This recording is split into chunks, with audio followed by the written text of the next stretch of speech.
Hey everybody, how's it going? Welcome. We have Huntaphobia here, and hi everybody in chat. We have Jax, she's my co-host, and again, yeah. How you doing, Lucid? Janice, how you doing? Um, Nubs, good to see you, man. White Wolf, good to see you too. Maria, how's it going? Um, so how are you doing, Huntaphobia, today? Fantastic. I'm doing awesome. Nice. Um, would you want to start with your story? Somebody Fire. has their YouTube on.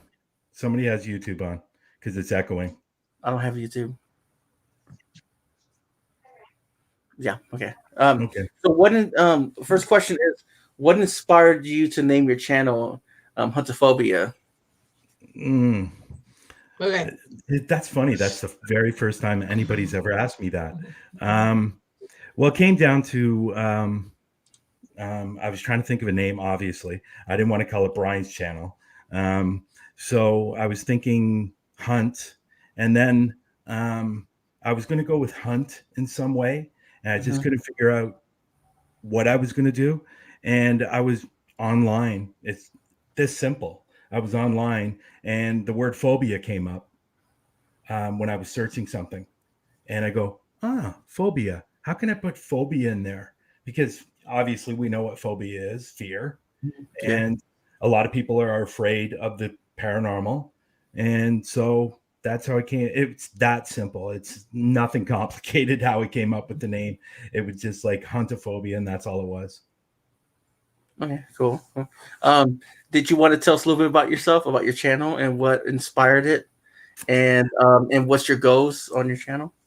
What's my what? Your My goals? Yeah. my How do you see your channel growing in the future? okay. That's a lot of questions in one. I'm sorry. I'm Um, sorry. Yeah. Yeah. um, well, really, how I started in the paranormal was about 7 years ago.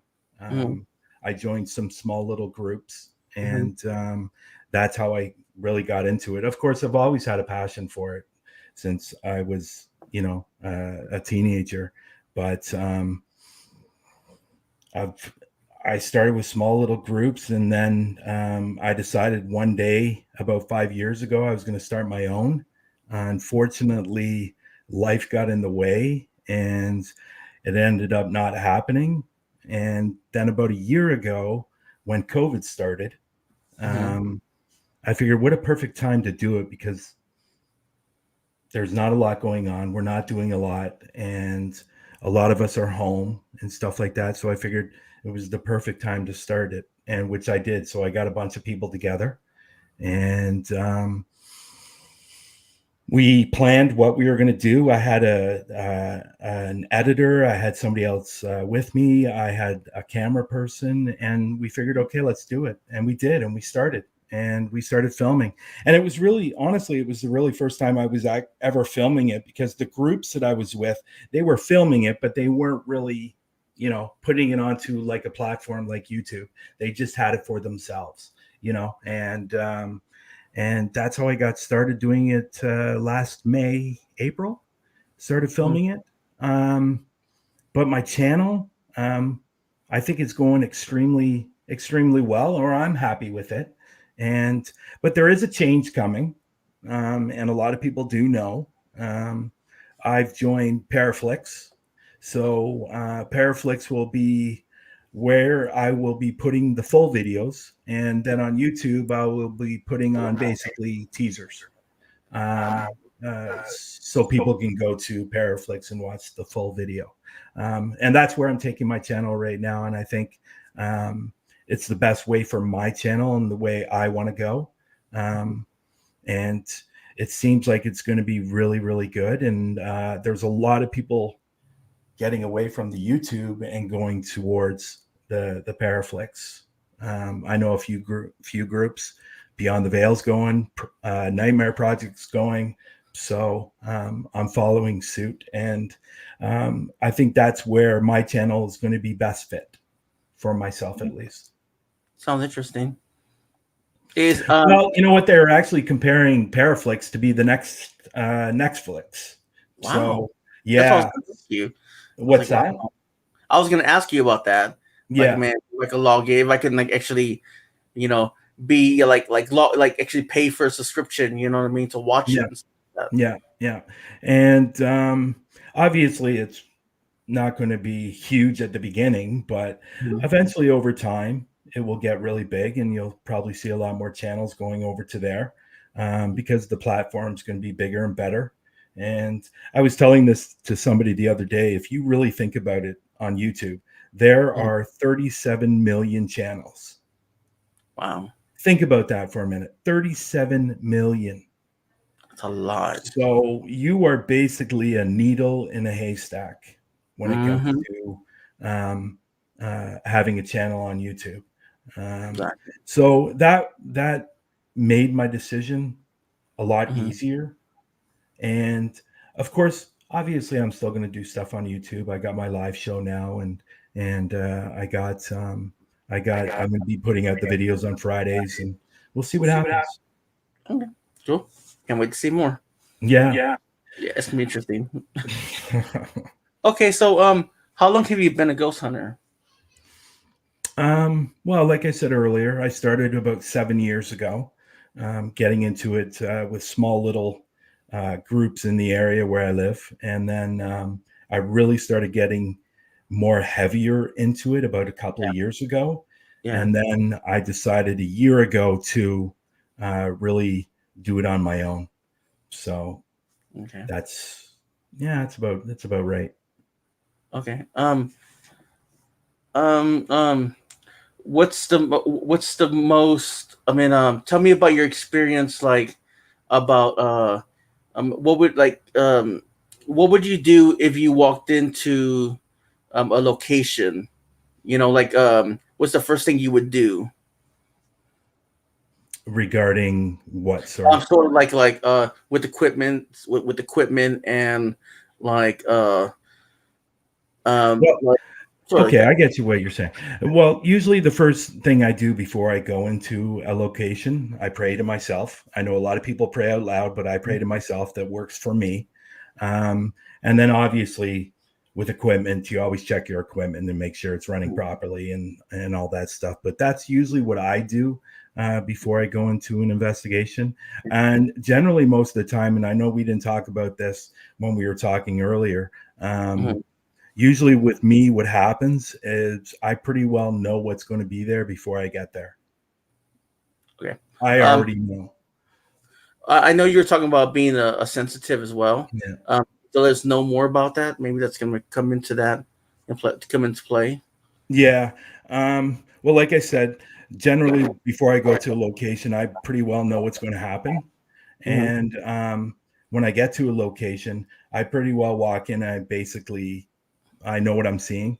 And when it comes to my ability, Hmm. and I know everybody's different, but with me, it's Hmm. usually black shadows that I see and the shapes. I don't see facial features, but I could tell the difference between a man and a woman. And when it comes to something, it's a little more of the negative side of things. When I see that, that's usually, when you're looking at like, how do I describe it? When you're looking at like smoke and you see smoke going up in the air, Yeah. that to me, when I see that, that's a bad energy to me. Oh wow. So I know if it's going to be good. I know if it's going to be bad because of the shape and the way it looks. But yeah, facial features I can't see, but I can tell the difference between a man and a woman. Cool. That's cool.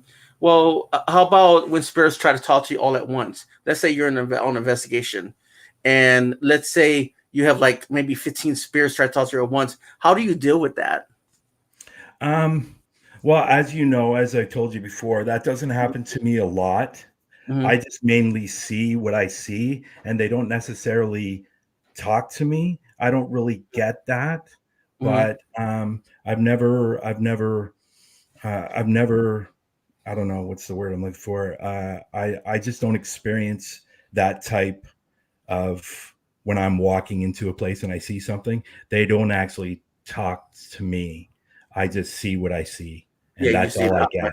Yeah, that's all I get. Yeah. Okay. All right. Tell me, what kind of equipment do you use on an investigation? Well, I do have my favorite things. Um, I love my K2. I think the K2 is great.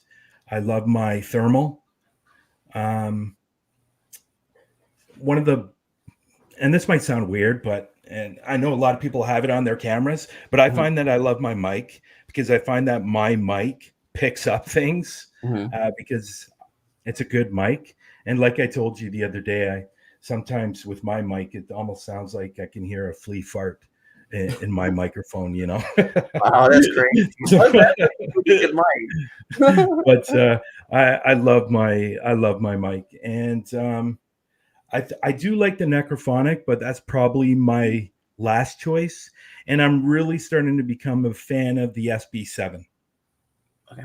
The SB7 seems to be really working for me lately. I don't know if you saw the video on Friday Yeah, I that did. I posted, but the responses that I was getting on the SB7 were clear responses, as Yeah, I you see heard. that. Like, like the when I first turned it on and it said hello right away, Mhm. like I don't think I've ever heard it that clear before. Yeah. Um. So the Okay. Necrophonic would probably be my last one that that I like. Cool. That sounds interesting because like I was want to see one of your videos, and what really got me, concerned, because I don't like when kids are like stuck somewhere. Like I was watching your video, and there was a little girl in one of your videos. Hmm. Um, when you hear something like that through SB7 or necrophonic box, does it kind of like bug you a little bit? You're like, man, I really got to help this kid out. Like it's sort of like it's sort of that feeling as being like a parent, or Yeah, um yeah, I uh, understand what you're saying. Yeah, I mean, I think with myself, at least, if I go into a situation where I am seeing something and or I am hearing something, or there's a lot of stuff going on in the place that I'm at, mhm, yes, I would love to help them cross over, mhm, but I don't have that ability, so I will not attempt to do that. okay. And I don't think it's as simple as saying, you can cross over or go towards the light, or however people put it. Um, I just don't have that ability, and I wouldn't Oh, I want understand to. now. I wouldn't want to try that. I guess I could easily tell somebody to go to the light, but doesn't necessarily mean that they're going to listen to me, But Of course, yeah, um, of course, you feel bad, especially if it's a little child. yeah. That's trapped in a location, and definitely you definitely want to help them, but can you? I don't want to attempt to do something I don't know how to do. Now in my second season with Patty, um, she did help people cross over, so I did learn a few things, but for myself, I just don't attempt that because I don't. And I'm being honest here. I just don't know how to do it. Oh, no, no, So you're good. Good. yeah, I was just asking because just because I know that it's kind of hard to think, is it a little girl or something else? Try to trick you into thinking it's a yeah, child. No. And then that's pretty difficult. And in that situation, you don't want anything um, attached to you or anything, because you're yeah, trying to help out. I know you said that you can't. That's not your ability, so yeah, that's understandable. yeah, yeah. But you know what? At the end of the day, if you're in a place in a location and there's a little girl or there's a little boy or something like that, and they're saying "help me" or something along that line, and you know that they need help, Mhm. I will definitely do what I can to bring somebody back to that location and maybe help them. I won't film it because I just don't do that. I So understand. I think that's a more of a personal thing. Hmm. I know Patty. There were several times when Patty was at a location with me. We would shut off the cameras and Hmm. she could do her thing. because she didn't really want to film it. For example, we were at a location at a haunted house, and the actual video is up online.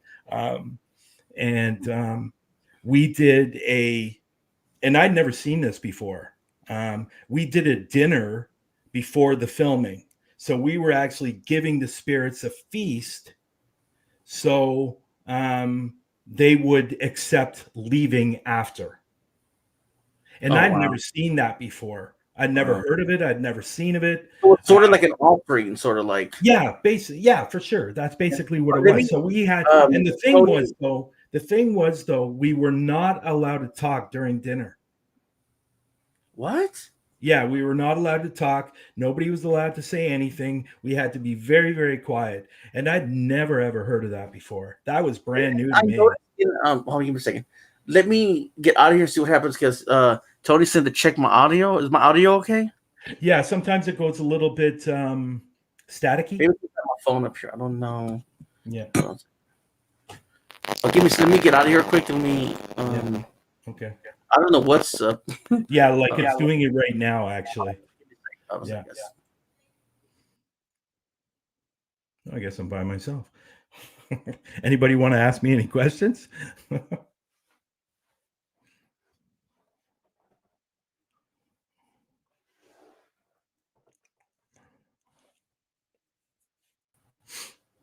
Okay, I'm back. How's it sound now? Yeah, it's good. It's good. Okay, good. Okay. Yeah, because I hear that in like sort of like the Indians, you know, they give offerings to spirits to calm the land down. You know, I know I heard stories about that, but actually doing that and investigation though, I mean, are you sure that it wasn't like a Indian descent place, like sort, because you know the ground is disturbed, you know, the ground is old, you know, of course, you know, and you don't know who died there. You know, you don't know if there was graves buried and they left the bodies there. You know, I mean, it is. Oh, just waiting for her. I thought she was gonna say something. I thought so too. You know what? It was different, and actually, at the end of the dinner, we had to have dessert, and we had to share the dessert with the. So we would take half, and then we'd give the other half to the spirit or the people or the spirits that were there. It was just something really different that I'd never seen, and it was actually really cool, and it was nice. And Totally but you don't realize how quiet it was and how difficult it is to not say anything during a dinner and during a dessert or something like that. Yeah. Cool. So it was definitely different. You know, in some of those you know, whenever like the Apache Indians or Comanche Indians, like they used to do like a ceremony. Or ceremony, and I know you guys weren't going to do it because it's a little bit too much. You know what I mean? Like, well, Patty is Native Indian. Oh, wow! Okay. She's 80% Native Indian. Okay. Oh, wow. Okay. And that's probably one of the reasons why she knew about doing this, and it was great. It was different. You know, we weren't allowed to film it, so that's why it's not in the video. Wow. So that's interesting. Like, you know, like, and especially, you know, if, you know, probably Patty did think that there was an Indian descendant there that, you know, needed to be, you know, like given that offering to calm down whatever's happening in that place. Yeah. Well, there was a couple things in that house. Right on the road in front of the house, there was a four-way stop. And there were like several accidents there, and many people had died over the years on this one spot. So not only were there family members in the house, but there were also these people that died on the road from the house too. So there was a mixture of a lot of different things going on in the house. We actually captured a voice or an EVP in one of the bedrooms, and we think it was her mother, because her mother passed away in the house. Wow. So, and the father just died recently, I believe. I think he died within the last 5 years. So we think he was there too. And they lived in that house for almost 50 years. Wow. So they had a real attachment to that house. Imagine, imagine all the residual and everything they done, and all the house that recorded, that recorded all the events when they were there, all the laughter, all the bad times and everything. And I know that, in some investigations that, people could hear footsteps, people could hear the laughters, people could hear, talking, because the walls recorded. Is it possible for is it possible for them to reach out to you in that way? Because I know you only see the shape of the person and the outlines. Has that happened? That somebody's reached out to me? Yeah.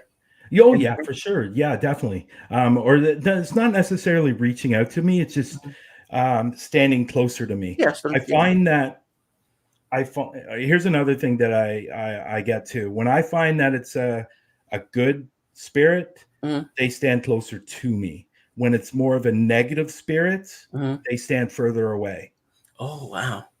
So, for example, one of the stories that I gave you the other day when we were talking, I was at a restaurant a couple of years ago, like I mentioned to you, and this waiter that we had, this black shadow was following him everywhere.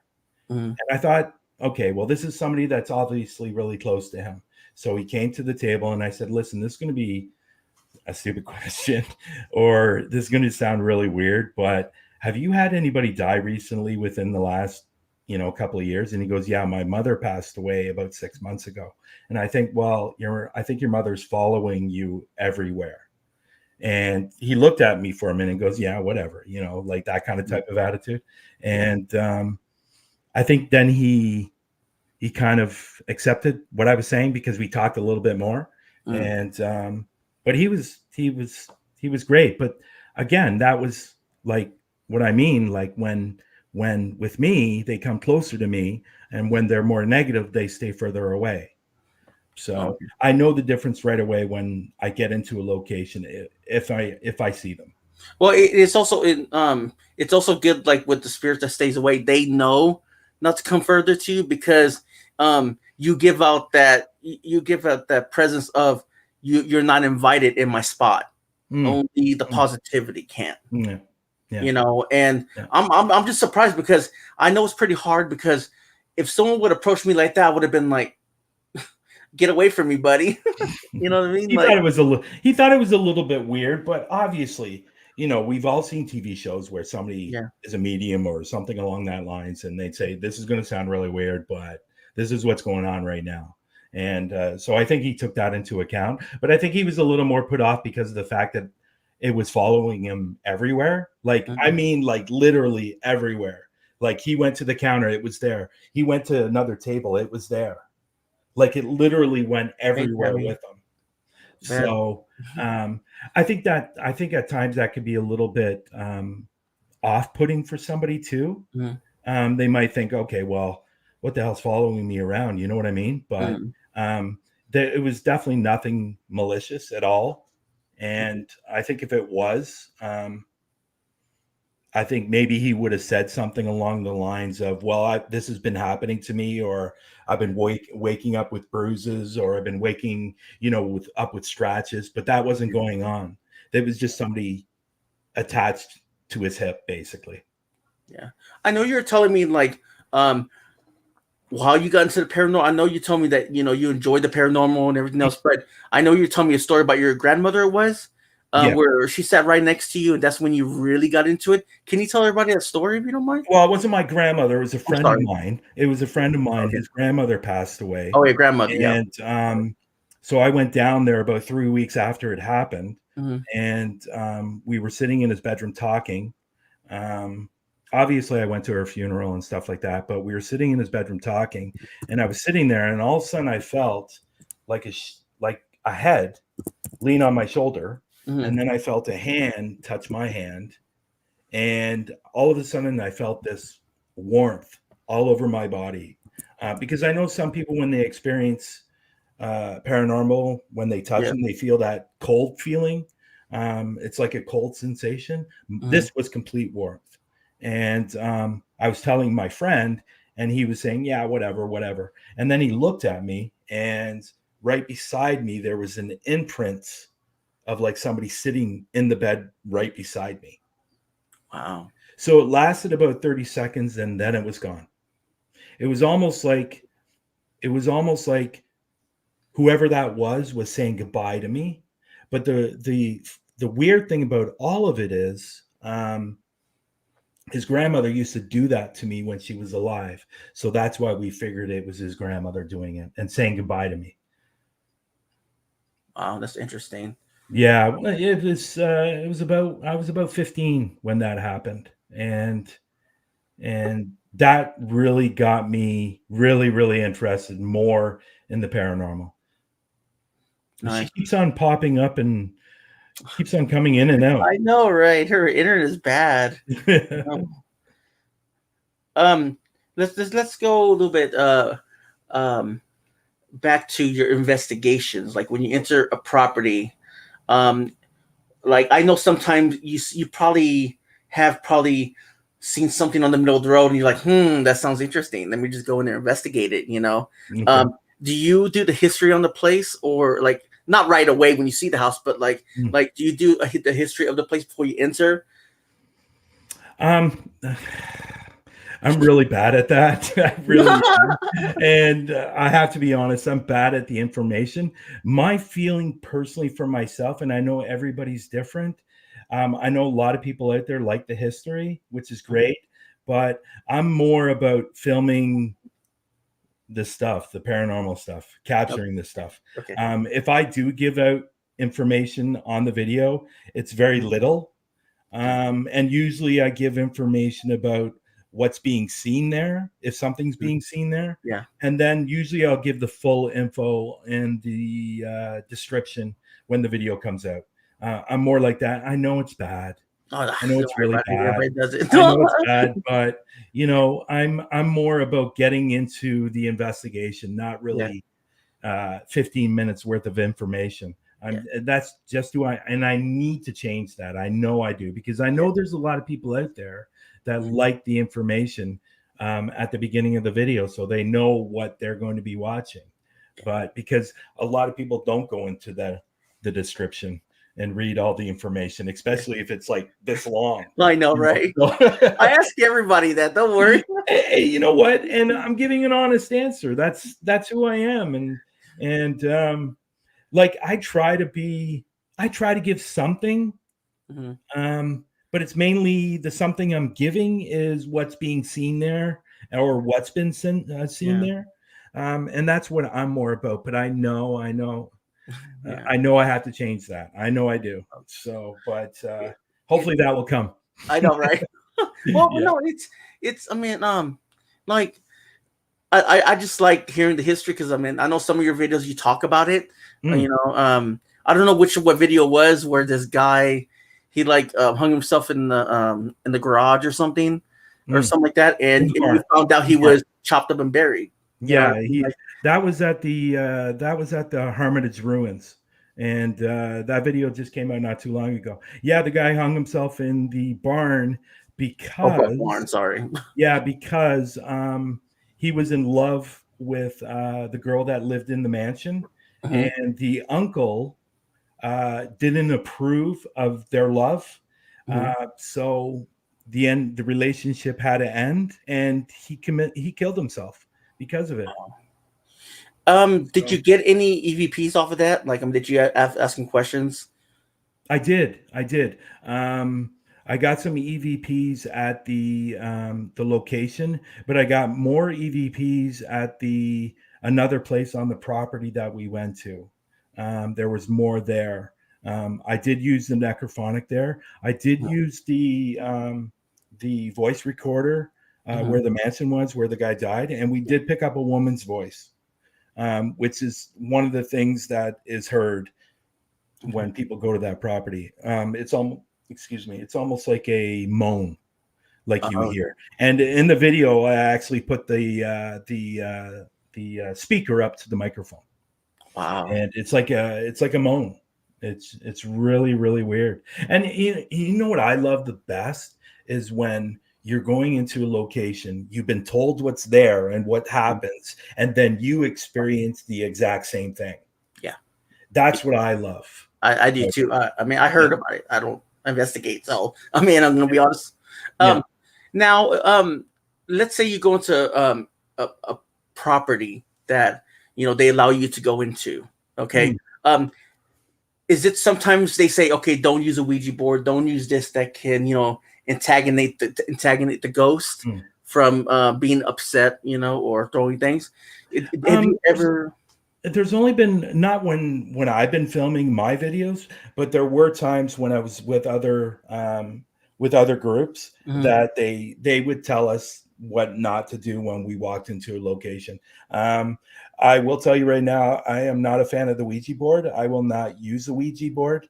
I think Ouija boards are dangerous, and I won't use them. I know people that do, obviously, but I won't go. If I hear somebody's bringing a Ouija board, I will not go in on that investigation.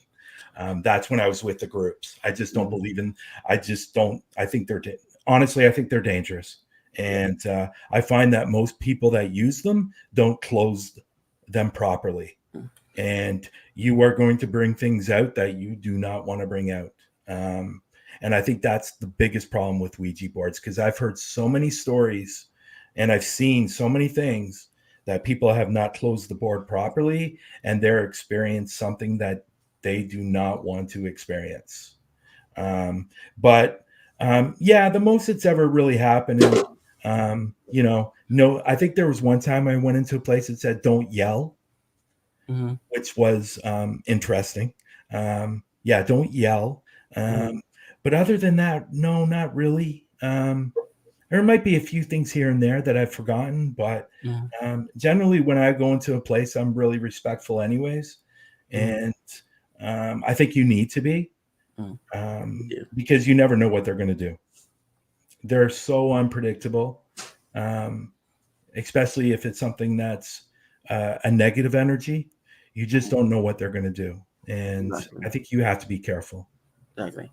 Let me ask you a question, because I know you said you prayed before you go into investigation. How about when you record what they're saying, or or the environment, or the necrophonic box? Do you pray out loud or in your mind before you turn it on and after?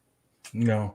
The only time I do it is before I go into an investigation and after I leave an investigation. And that's just me. That's the way I do things. I know when I was with Patty, she was always doing it, like throughout the whole video, like saying it to herself.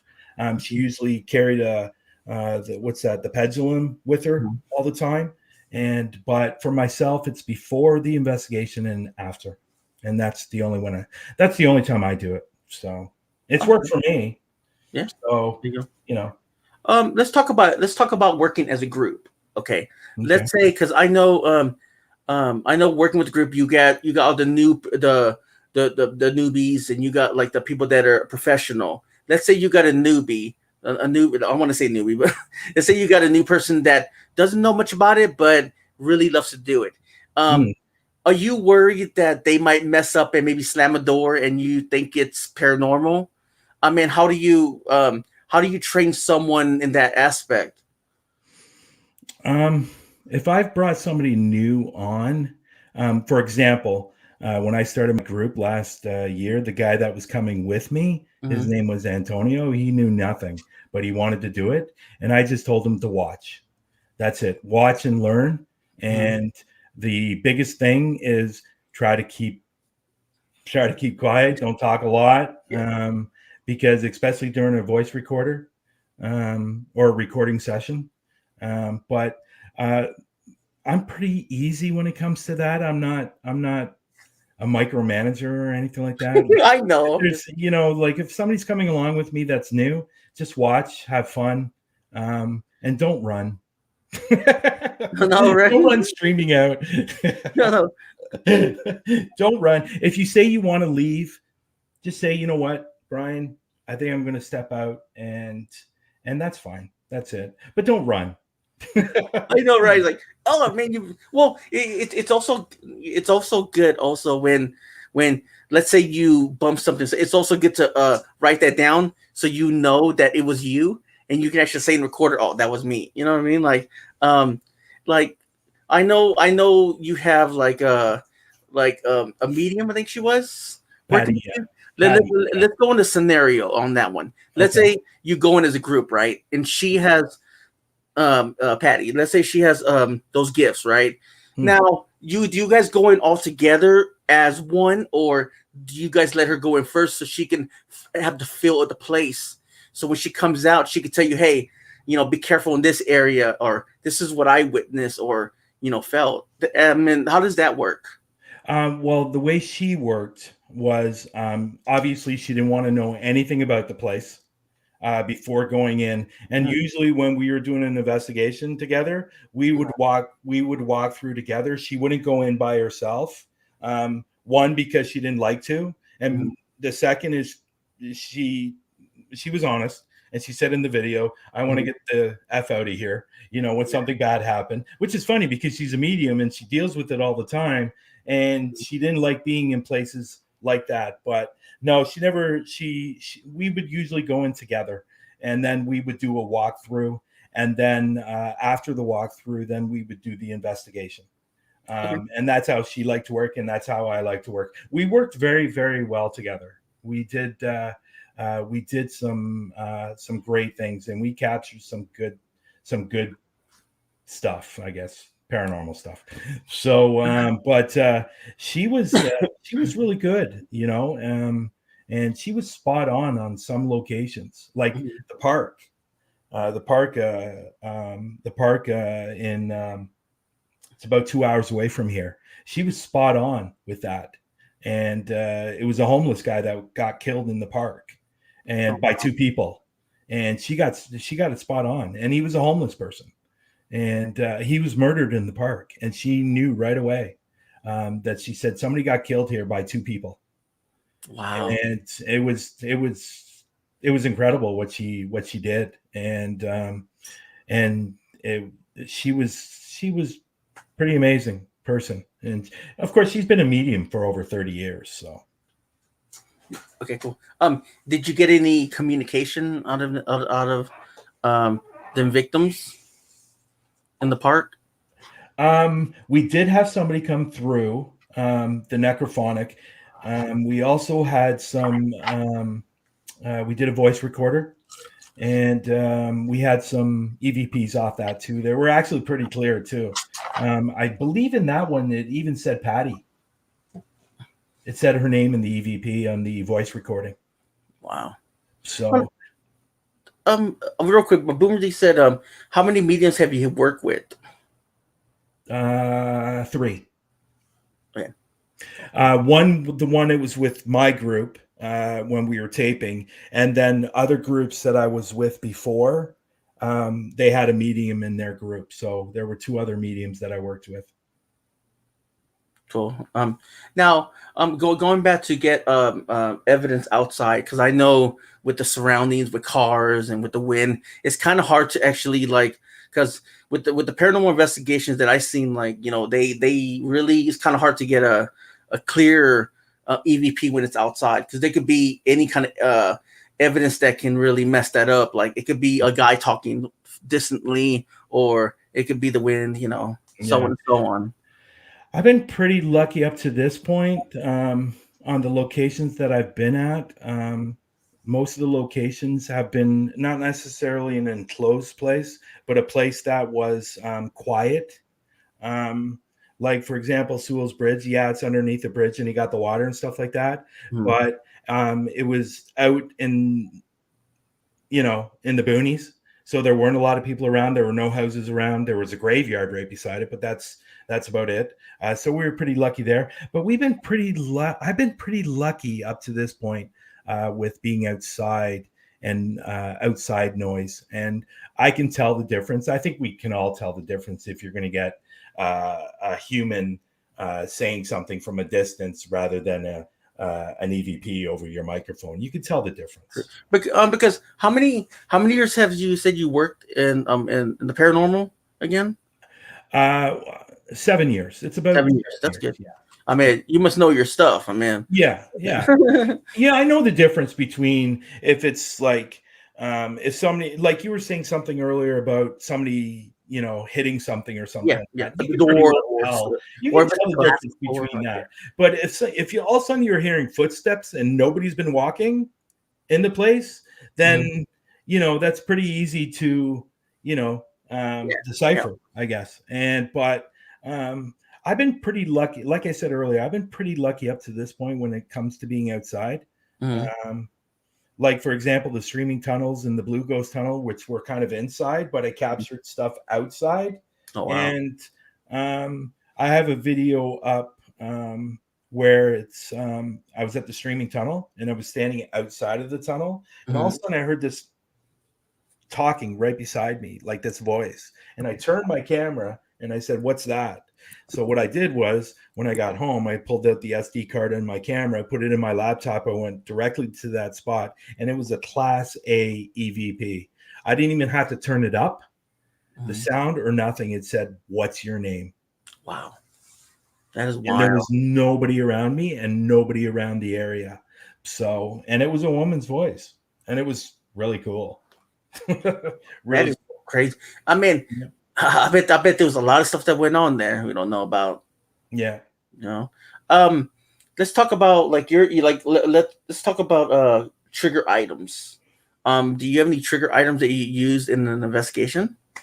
I've only used one trigger item in my investigation recently, and I was out with Amy, and she brought a teddy bear. And the reason she brought a teddy bear is because the last time we were there, we determined that there was a child there. So we figured if we brought the teddy bear, that maybe the child might want to play with it. And so what we did was we set up the teddy bear, and then we put the K2 meter right beside it. And the K2 meter was going off.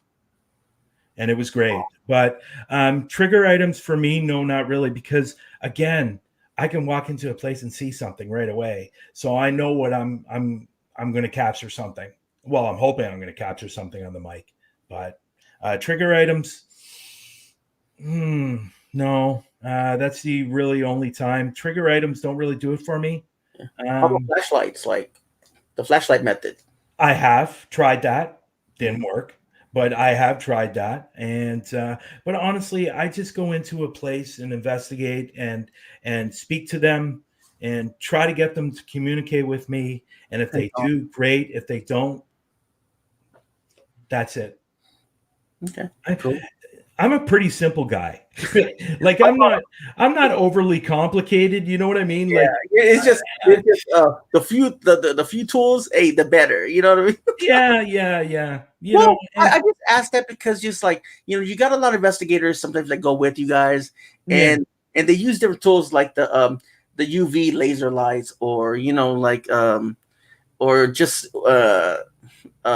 any kind of device that they can use, and you're like, oh, I like that REM pod. That's pretty cool. Like Yeah. Have you ever used any of them, like a pendulum or?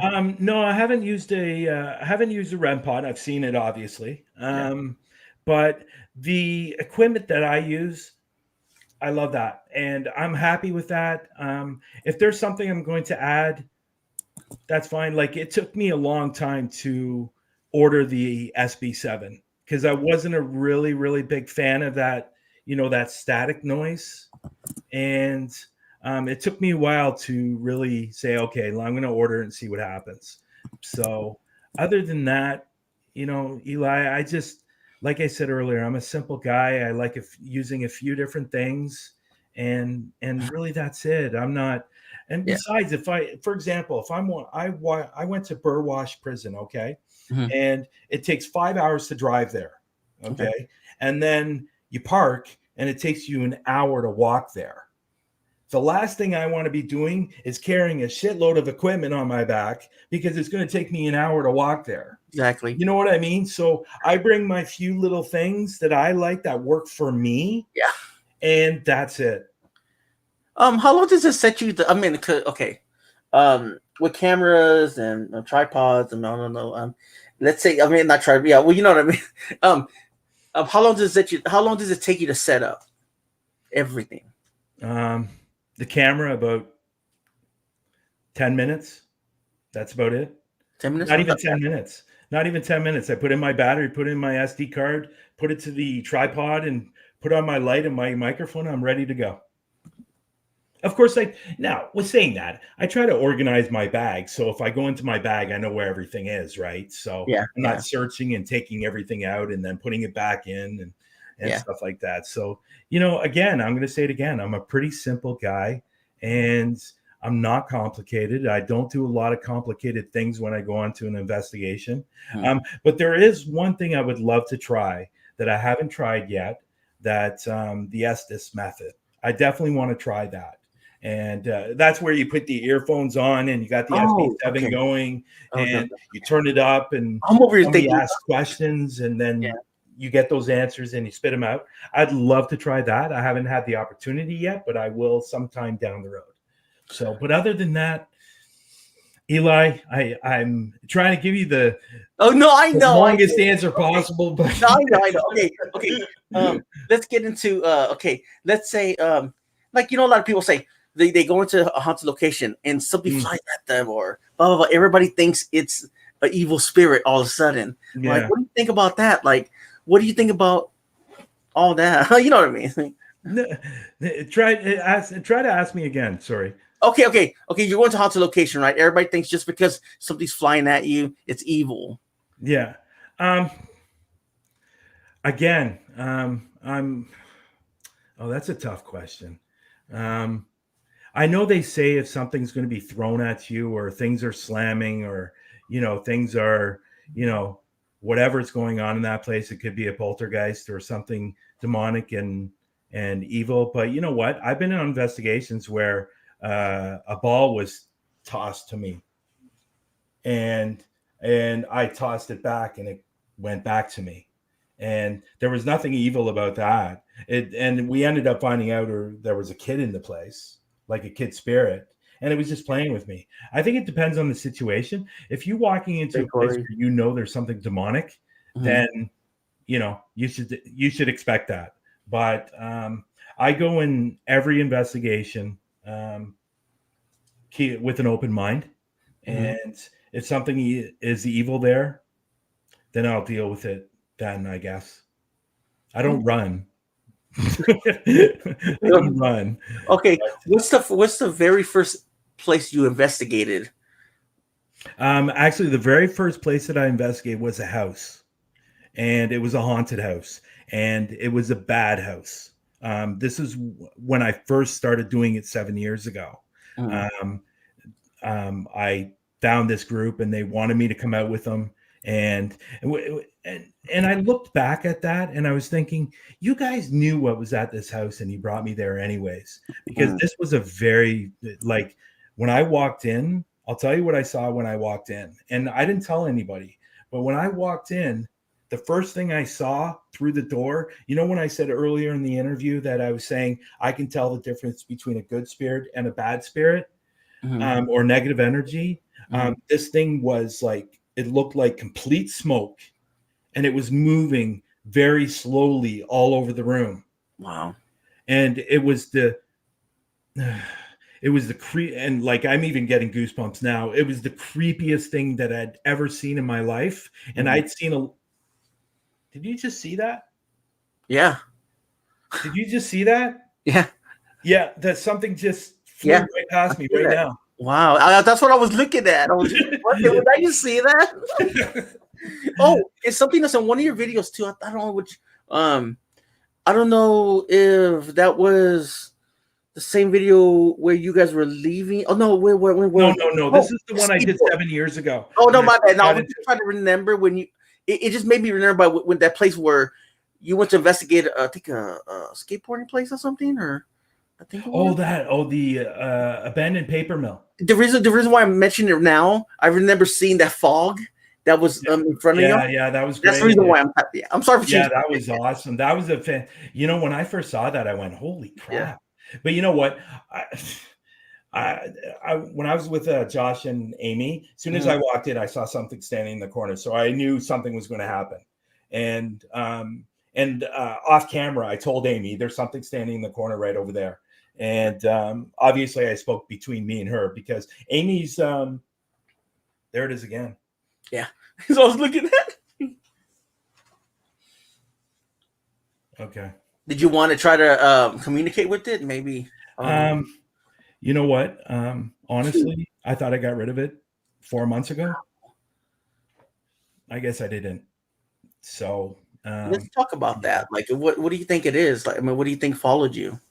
I was trying to figure it out for a long time where I picked up this thing, and I finally figured out where I picked it up from by looking at my past videos. We went to an abandoned camp. The video came out a couple of weeks ago, and I picked it up from there. And his name is Bob, because he was saying Bob a lot on the necrophonic. And let's try to remember. Yeah. Okay. I thought he was gone. Guess he's not. So well, let's go. Let's get into. Do you believe in reincarnation? Do you think that exists? Interesting question. That's a good question. I would say yes. Okay. I would say yes. And the reason why, I have seen a medium. I have seen a medium myself. I saw one many, many years ago. And she was telling me my past life, I was a, this is going to sound dumb. I was like something connected to a royal family from England. And so, yeah, so I don't know if that's true or not, but yeah, I do believe in it for sure. Well, because you think about it, like, I mean, it's sort of like an afterlife too. So like it's different with it's different with reincarnation, you know, and you can feel that, you know, you lived before. Yeah, you lived another I believe life. that. Yeah.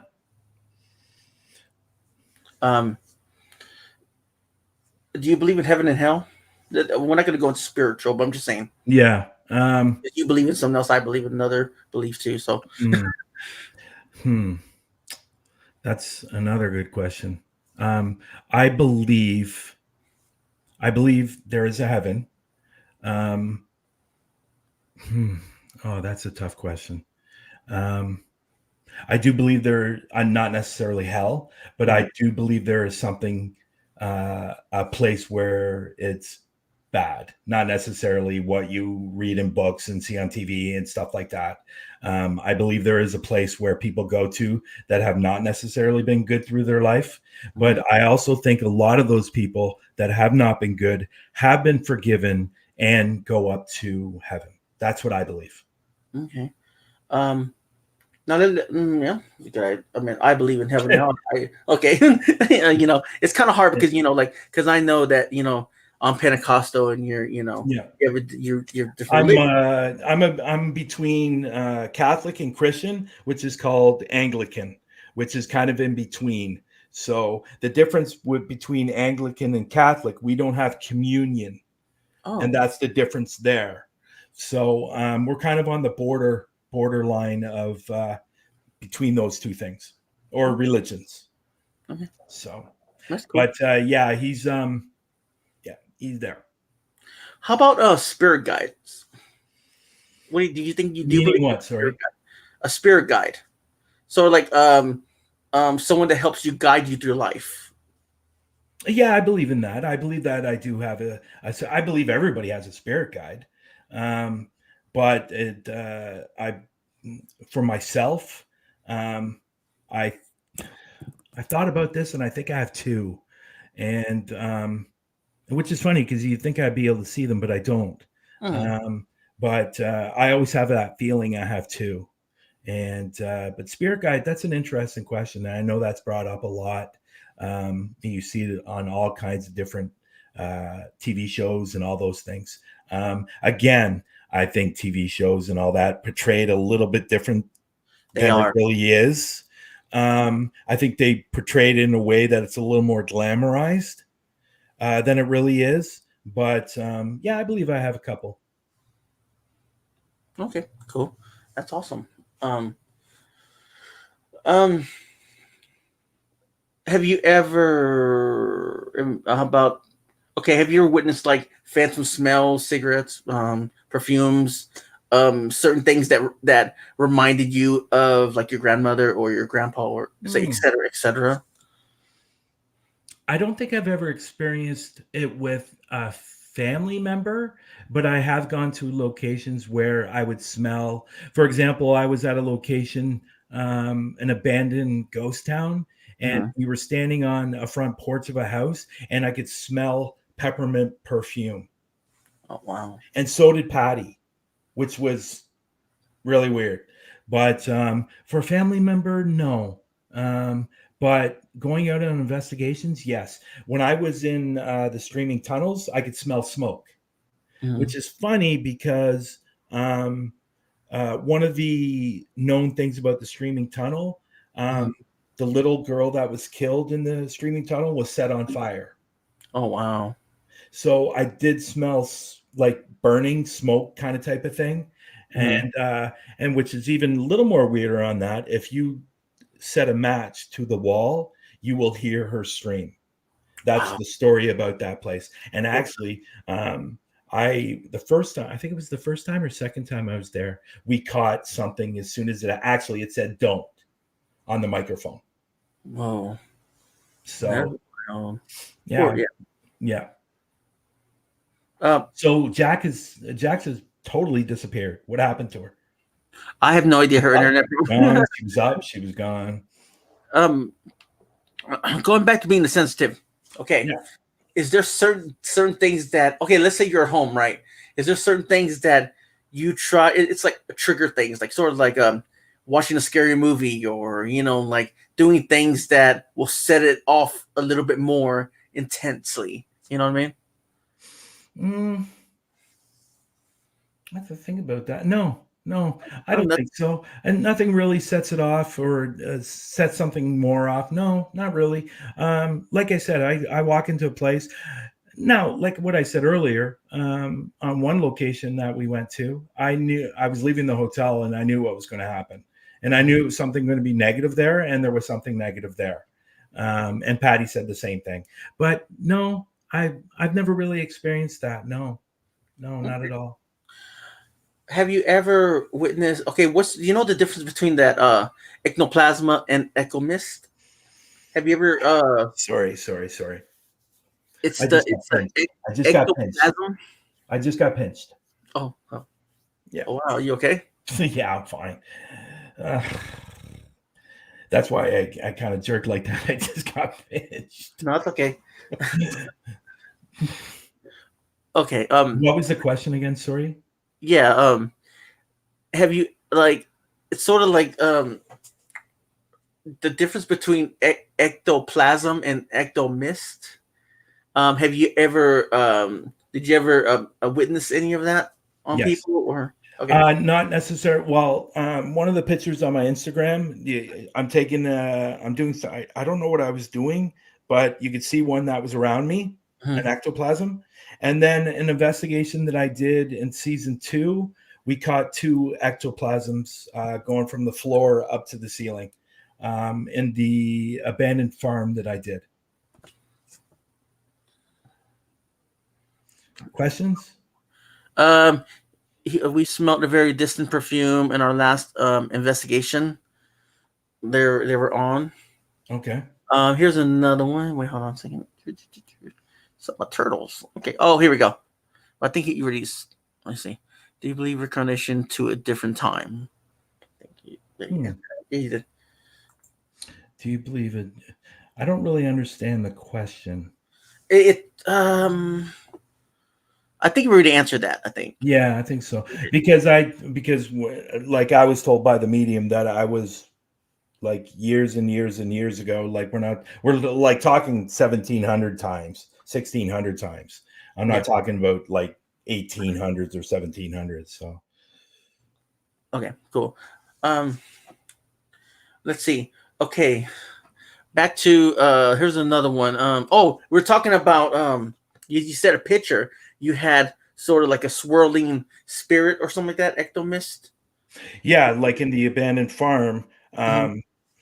me and Patty were sitting on a haystack asking questions, Mhm. and the camera guy just happened to be filming in that direction, and all of a sudden you see these two ectoplasms going straight up. You can see it in the video. It slows it down, and you can literally see them go up.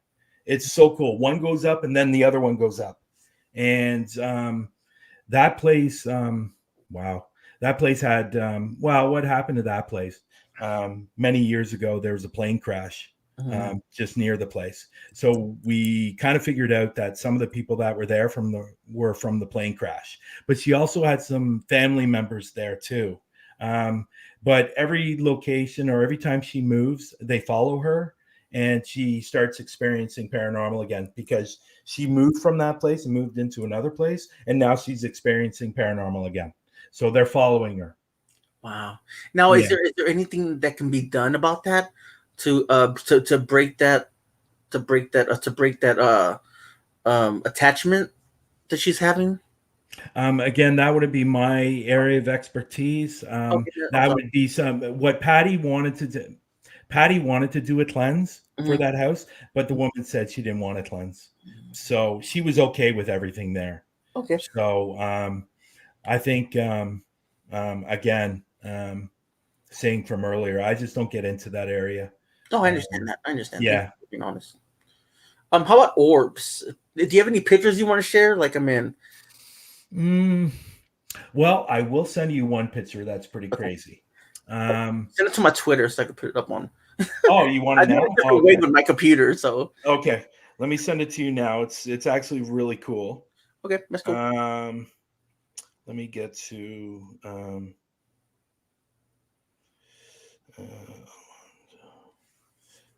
see, I now that I've sent you an email once, now your name's coming up all the okay. time now.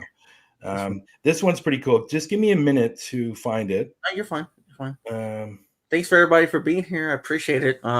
Everybody, hook me up with the thumbs up, guys. Now I, I will tell you this picture. okay. This is at a bridge called Sewell's Bridge, Mhm. and till this, like, I've done that bridge like 5 times, and we cannot figure out why this bridge is so haunted. We've done all the history on the bridge. We've Mhm. searched everywhere, and there's no reason why this place should be haunted, but it is. And what we're figuring is that Patty thinks what's going on is there's actually something demonic there that's holding everybody there. So there's like a door, like a portal or a door that spirits are trying to get through, and this demonic energy is not allowing them to. So, and See, it's really, that's one thing I want to ask you too. I don't know if I'm like, not everything got documented. Not what happened, Boomer? Not everything get documented. Um, okay, you know how you're saying like that whatever that demonic whatever entity is holding them in that place. Um, like is it because it's trying to control them in a way, or I mean, could they possibly escape that presence themselves? um, okay. Well, I'll give you an example. There was a place I investigated not too long ago. It was at a business. Um, and there was something definitely demonic there, and it was holding 8 or 7 other spirits there, and it wasn't allowing those spirits to pass over. Mhm. And so we went in there, and we did have a medium come with us, and she passed over 5. She got to 5 to pass. Unfortunately, 3 of them didn't pass. So we ended up having to go back and pass the other 2 and get rid of the other one a different way than just the way the medium was doing it. So that was pretty crazy. Sorry, I'm just trying to look for this picture Oh, here. you're good. You're good. Yeah. I know it's pretty like I mean, um, to be a medium or sensitive, it's pretty hard because like when you have to deal with them kind of entities, it's like I don't know how it feels, but I bet it's big giant pressure, like going through your body. Okay, so I just sent it to you. Okay. Okay. Now Here's a this. question for you right now. Okay. That. I've been touched, but I've never been pushed or shoved over. I've been touched though, for sure. Okay, give me a second. Let me load this. So this one is at Sewell's Bridge, and you can actually, we were standing on one side of the water, and then you look on the other side, and there's actually a shadow laying on the rocks.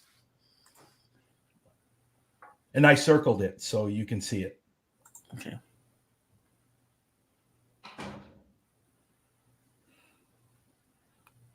Right here? Yep. Ooh, you see that? Wow, it's like leaning against the rock. Yes. I'll leave that up for a little bit so everybody can see that. Can you enlarge it so they can see it? Sure. Can they see it better? Let me see. Let me see. Oh, here it is. Well, it won't let me do it right there. Oh, here it is.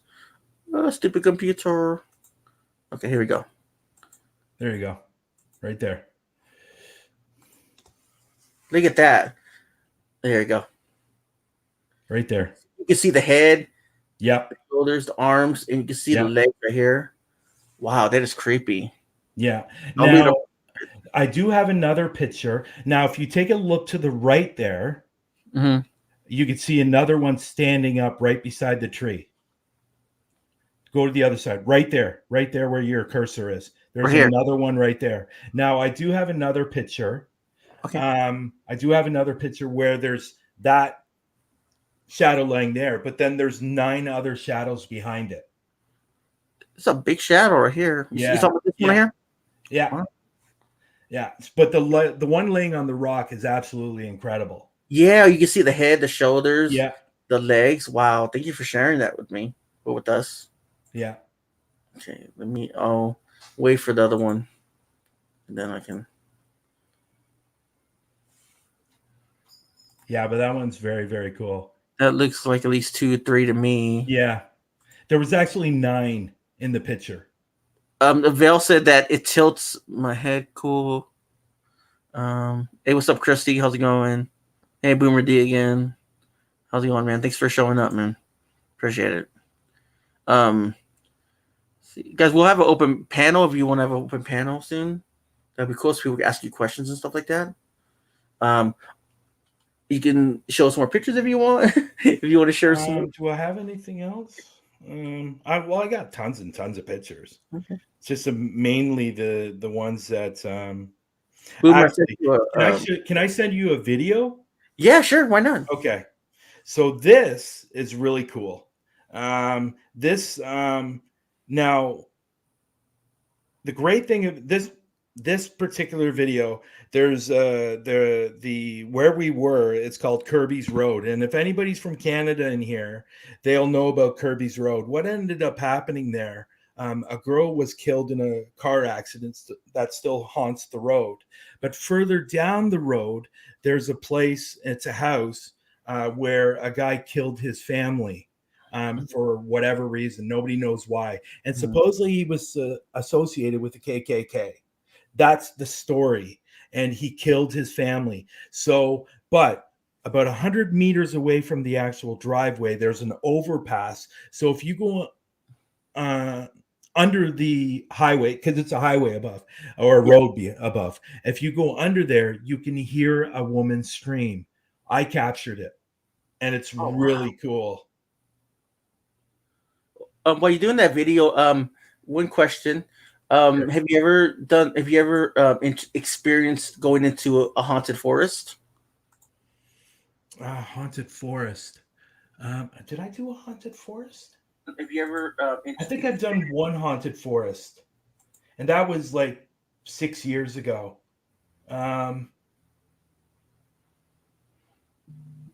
Yeah, and unfortunately we didn't capture anything, but it was a haunted forest. But other than that, no, I really haven't done a forest. The forest that I would love to do, it's on my bucket list, is the Suicide Forest. Oh wow, that's cool. Have can you while you're doing that can you let us know about the other locations that you visited? Because I looked some up. Like it says 10 most haunted places in Canada. I'm gonna name some off. See if you actually went there. Oh no, Yeah. I don't know. I mean, No, go ahead, man. Go ahead. Tranquility Sanatorium. That's on the other side of Canada. Oh, so sorry. No, that's okay. You didn't know. The Craig Darrach Castle, Victoria. I don't know where. Again, that's on the other side of Canada. So I will tell you the places that I have been to that are on the top 10 list. Yeah. I've done the Blue Ghost Tunnel. Okay. That was my very first video that I put up on YouTube, or my second one, actually. I'll check that out. Okay, so I'm going to send you this. Okay. This is really, really cool. Hey, Kim. Let me send it to you. I got a lot of them, man. I mean, well, you're where you located? Because I know I'm thinking Canada's like a big place where it is a big place. It's a very big place, and I don't live in a igloo either. Hey, what's up? Okay.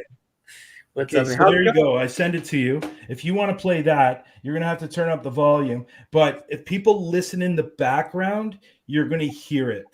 Okay. Let me get this ready, guys. How's it going, Corey? How's your day or night? Hi, Corey. Nice to meet you. Good. Huntaphobia. How are you, buddy?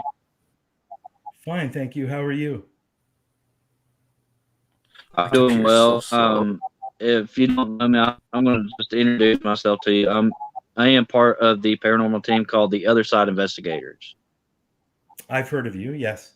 Yeah, they're really good. I think I've actually. I think you were in one of the rooms that I was in at one time, weren't you? Might have been. I don't know. But go ahead. Possibly.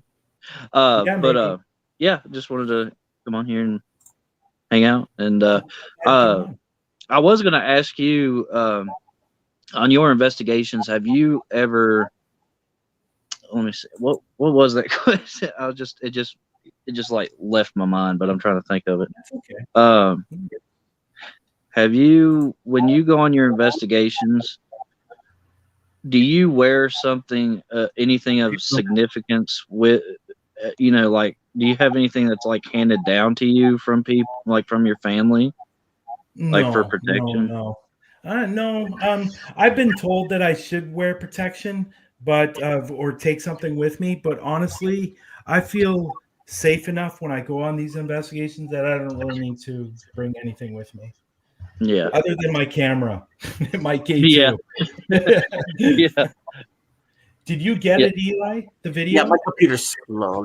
Oh, okay. What's up, Boomer? How are you? Hey, how are y'all? Good. Good. Been a while since I've been. No, I don't believe we have met. Yeah. Very nice. I've heard quite a bit about you, though. Oh, thank you. Yeah. Whereabouts do you reside? I live in Toronto. Really? Yes. Dude, that is awesome. Yeah. I live at right in downtown Toronto. Oh, wow. That's rough. What's that?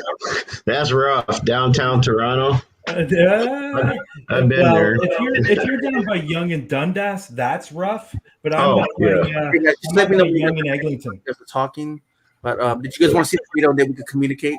Yeah, sure. You're gonna have to turn it up though. Okay, I will. Yeah. You guys, you're gonna hear it. It's cool. Okay. Let me see. Slow computer. Yeah, how you been through? Yeah, it's been a minute since I've been over on this side of the tracks. I'm not doing anything.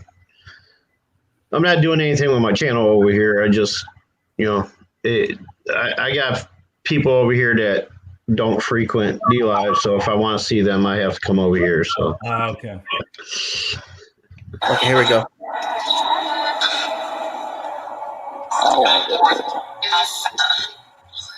Did you hear that? Yeah. Play it again. Okay, here we go. The background. All right, yeah.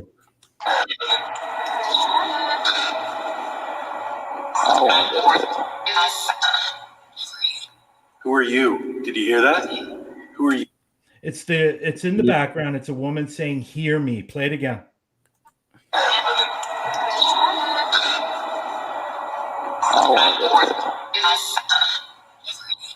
Who are you? Did you hear that? Who are you?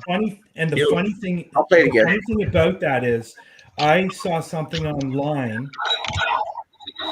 Sorry. I also picked up right at the very beginning of that, it sounded like a female voice saying, "Come along," Did you hear that? right at the very beginning. Play it again. Sorry about that. That's okay. I heard something like that. Yeah, come along. Yeah. But can you hear that stream in the background though? Yeah, it sounds like it's way in the distance. Yeah, and which is funny because Yeah. there's nothing around there. Mm-hmm. But you know, like, Is that under a bridge? that was under a bridge, yeah. But the funny thing about that is, and this is what's funny about this, I was online researching this place and stuff like that, and I found a video of two girls sitting in a car that went under the bridge and went back into the car and listened to their tape. They got the same thing that I captured. Hear me. Okay, that's 4 years crazy. earlier. So it was really, really, really cool. Yeah. That, I mean, we picked up. See, that's the thing is, we had just come back from our own investigation. Up in Ohio, we actually did 2 places in a weekend, believe it or not, which was spiritually draining, I should say. Yeah. And that was we've got like a mound of evidence we're going through right now. Like my wife is going through one, and she said she heard a EVP saying, "I didn't make it." Oh wow. Well, So, and the thing is that she left that digital recorder up in the ballroom of one of the places we went to. Left it there all night, clear as day, Class A EVP, saying I didn't make it. Yeah. But yeah, I don't know how long you've been in the room, but at the beginning I was talking about the streaming tunnels, which is, by the way, I think it's on the top 10 list in Canada. But the streaming tunnel, when I was standing outside the tunnel, all of a sudden I heard something in my left ear. I turned my camera and I said, "What was that?" Because I heard something. So then I came home, I put my SD card in my laptop, I went right to the spot, and I didn't even have to turn up the volume. It was, "What's your name?" oh wow, And it was like my mouth nearly dropped when I heard it. Like that's probably one of the best EVPs that I've ever captured. And it was so clear. You knew what she was saying. It wasn't like where you have to turn it up and you're holding your ears to see if what you can hear or listen to what you're listening to. But bam, "What's your name?" I knew right away what it was. And my now what's funny about that is my editor, great guy. He's not a huge believer in the paranormal. But when he heard it, he's going, "Okay, well, where did that come from?" You know what I mean? Like, right. So yeah, you're slowly turning him into a skeptic to a believer. Yeah, definitely. Yeah. Definitely. No, I know the answer there. Corey asked if you've ever been pushed or hurt or Well, one of the questions I was asking you, and what I meant was, it was about the reincarnation question. Okay. What I was meaning was, do you believe that when you are reincarnated, you were actually reincarnated to a different time? Yes, I believe so. Like, instead of it could be even back in time. You know, I've been wondering that question. Wow, that's interesting. Yeah, it goes deep. Because every time you hear about it, you always think, okay, you're coming from the past going to the future, not necessarily from the future to behind. I've never actually really thought about that. That's actually a really, really interesting question. Yeah, because I thought about that too. And you know what? I'm a big believer in anything is possible. Yeah, because right. anything is possible, and it's possible. Right. Well, being I somebody mean, who's it's like a sorry, go ahead, Corey. no. What I was going to say was like, as far as that stuff goes, I believe wholeheartedly that we have yet to even scratch the surface on stuff like that. Because I mean, because I just think we are so binded by human mind capabilities, and we don't necessarily have the right technology right now to figure out, well, this could be possible, could not be. I mean, we just don't know. No, we don't. And I think there's a lot more to be discovered when it's concerning paranormal. I think somebody's going to bring something out that is going to answer all those questions, or they might not. We might not get all the answers that we want, but as paranormal investigators, we're trying to find those answers. And I think that's why we all do it. I do it because of the fact that I love it. I love everything about it.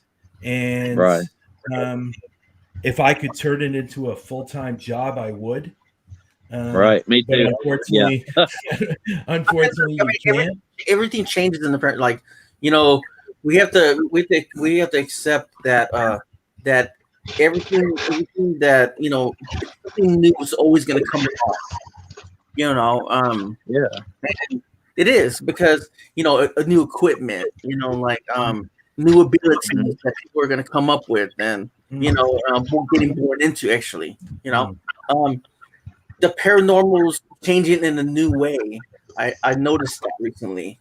Yeah, I think the only downside for me personally is TV shows that are glamorizing it, and videos on wherever you're looking at videos are glamorizing it and kind of making a mockery out of it. And because I'm a strong believer in the fact that if you're going to put a video together and put fake shit in it, I have a real problem with that. And that is a real problem, I think, in the paranormal world. And I think that's why most of the time I totally agree. Paranormal investigators are not taken seriously. No. And not the real ones. No, for sure. Yeah. And that's a real problem with me. And but unfortunately it is what it is. And there's not a lot we can do about it. But I think the real paranormal investigators out there getting the information or getting the evidence is what's going to change maybe big companies' minds or maybe government minds or whatever it is. But there's too much crap going out there today that's really affecting what we do as professional investigators. And it's crazy how you bring that up. And I was talking with a really great friend of mine who has been in the paranormal for decades, for years. I'm not gonna say his name out of confidentiality, but he had mentioned to me that he had actually heard or saw that somebody was talking about giving out trophies in the paranormal field. So, like they were going to start giving out trophies in the. I'm like, what's this? I'm like, or something. What I don't understand. Yeah, like they were just asking. They were like somebody had like they was like maybe we should give out trophies, and they were trying to figure out like who the best investigator is. And I was like, no, you cannot like just figure out who the best is because in all reality, no one is the best. Right. I mean, there's no such thing as a professional. I mean, you can act in a professional manner, but there's no profession to the paranormal. Like it's not studied in curriculum or anything like that. It's like you can't put a prize on it. It's like you can't be like the Super it's not Bowl, like a doctor or a lawyer or an actor. like receiving. I mean, I think they should give out awards to some of these people on YouTube for the best acting in paranormal. That'd be cool. But to be part of the paranormal and consider yourself an investigator, like the reward is finding the truth. Yeah. Can you know more about your channel, Boomer Ding? What you do? I don't do anything on YouTube anymore, but I've been for the last 5 or 6 years since I went public with my abilities. I kind of been utilizing my abilities to communicate with people's loved ones and try to bring them closure. Pretty much. I'm not an investigator. I'm not a paranormal investigator by any means. I just happen to have these gifts that allow me to communicate messages. Sorry about that, guys. I had a phone call. Others. Okay. So I'm over at DLive, doing my thing. Hey, Boomer, how you was talking about being professional and stuff like that. I think the most professional paranormal investigator is someone who speaks the truth, finds out the truth, and tells it truthfully, and doesn't sugarcoat anything in your evidence.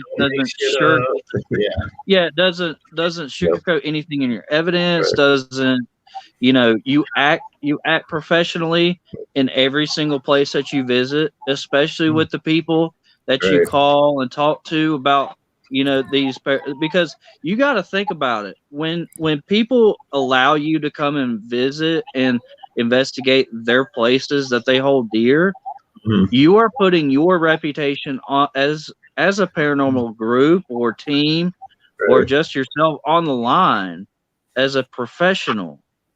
You have to be mature and understanding, because this is something that that's something that because honestly, they talk. A lot of people don't understand. It's not their own reputation and name that they're putting mark on. They're putting mark on a whole paranormal community when they do stuff like that. You know what?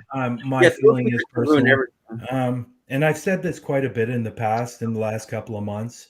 I would rather have very low subscribers with all my integrity rather than a shitload of subscribers with no integrity at all.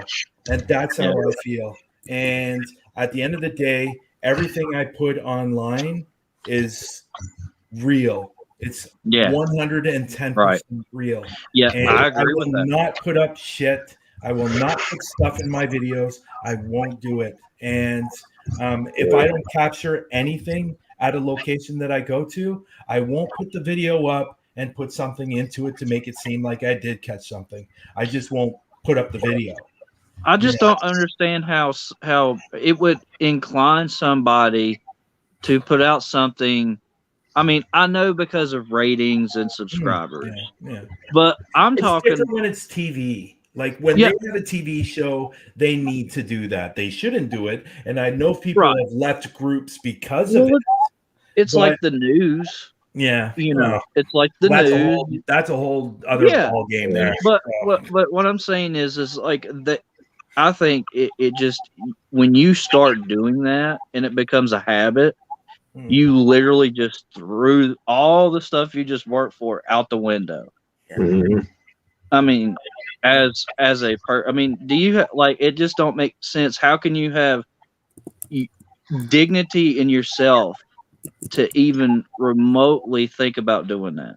And it infuriates me that somebody would even try to do that just because, you know what I mean? Just because you want to do that, and that's where it comes in about you, about and being in paranormal unity, because when you have a whole bunch of us starting to tell the truth, that's when things will change. Yeah. I can tell you, I can give you one very good reason why they do it. Money. Fame, money. And you know what? Like, it's sort of like people get their heads up high. You know what I mean? They're thinking that they're the shits, and they're like, oh, better than everybody. You know, those that are out there just for the entertainment value of it. I mean, I can see a little embellishment.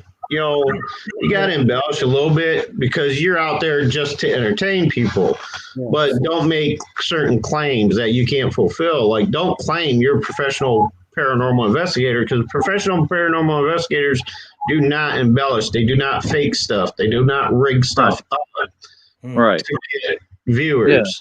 You know, right. I agree with that. The truest ones are going to be the most humble. Like they're going to doubt themselves. They're going to doubt their evidence, you know, until they have to prove it to themselves first that this is what we're seeing or we're hearing, and before they put it out there like, oh yeah, this is what it is, before they're actually sure. Just because they can get into somebody's mind and make them think that it's something, you know, and that's all they're concerned with. You know, they're not concerned with, you know. Right. Hey, Huntaphobia, are you, just a quick question for you. Sure. Do you believe in like cryptids and Bigfoot and stuff like that?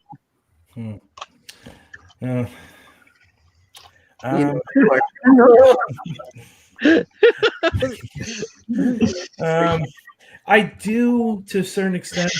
Okay. I do believe there's some things out there. I don't believe there's some things out there, if that makes sense. I'd like to know why a Bigfoot is seen in Calgary and then the next day it's seen in the States somewhere. So, you know, are there a lot of them? Who knows? But every time I see a picture, it's pixelated, it's blurry. Right. You can't really tell. Well, if you think about it, there has to be more than one. You can't just have only one of one breed, because where did it come from? Like, there's something breeding these, if they exist. Now, that's the thing is, I have, like, I'm just going to put this out there, like, in my, like, literally on my property, we have seen, we have heard, and we've actually seen evidence that they have been here. I mean, we've actually seen trees like literally rip out from the roots and smacked up against another tree and set back down. Now, let me ask you. I'm telling you that this tree, it was really wide. Let me ask you this. Do you believe in the Wendigo? I do. Heard about it. Yeah, because it was basically generated by two. Now, I've done a lot of research on this. Okay. It was basically generated by two men that were in an Indian tribe that said that a Wendigo made them kill people. Because that's supposedly what the Wendigo can do, right? And I think that's where it really started from there. And that was back when, I think that was back in the, I can't remember the date of that. Early 1900s, I believe. I think I've heard that. I think I've heard that story. Yeah, and now it sounds to me, and they killed 14 people, by the way. I believe it was 14 people, and they accused of being told by this Wendigo, or what they called a Wendigo, to kill these people. I don't know. I think there is something there, but I also think that there's still things out there that, as a society, that we have not discovered yet. And there's a reason why it's there. Or it's been around for years or whatever. I agree. I think, and this is my personal opinion, I think sometimes it gets a little bit exaggerated. And it's like that. It's like, remember that game that we used to play as kids? You would sit in a circle, and then it's like the telephone game. You would tell one person, and by the time it got to the other end, the story changed like 15 times. I think it's a lot like that. And until somebody tells me otherwise, or if I've seen something, I'm going to be on that fence. Undecided. That makes sense. Yeah, undecided. Is it possible? I know, silly, but is it possible for a Bigfoot or anything like a chupacabra die and be a spirit? I would assume. Well, I think anything that lives and breathes can be a spirit. Right. I'm just going to throw that out there. Anything that lives and breathes can be a spirit. Because I mean, we have seen like spirits of cats and stuff run around at a couple of the places we've been to. Not meaning to, but we have. You know what I'm saying? Like feeling like like something small, like trying to knead on your skin. Yeah. Yeah, we've done that. But I mean, I believe that like I said, anything that lives and breathes can be a spirit. It's almost like Dogs, I was having cats. a discussion. I was having a discussion with David on his show a couple of weeks ago, his podcast or his live show, and we were talking about the black-eyed children. Now, okay, that's a new one. Yeah, I'm really on the fence about that, and I'm towards the side where I think it's all crap, and I think it's a guy that just saw something that he thought he saw that he didn't actually see, and it just glamorized it. And now it's being seen in TV shows and movies and all those things. And again, it's one of those things. Go ahead. Yeah. You was talking about the black-eyed children. I was also kind of reminded of like not near me in West Virginia. There's a tale of the blue people. That's a new one. Yeah. Yeah, because there are popping up in the paranormal. Was it a Papa Smurf or a Mama Smurf or whatever? This isn't anything like this is an anomaly. Okay. It's not paranormal, but it's an anomaly. Okay. And this because my art teacher, she was actually in, I think it was like Logan, West Virginia. I think that's what it was. I can't remember if that's entirely correct. Don't quote me on that. But she had seen people walk in blue skin.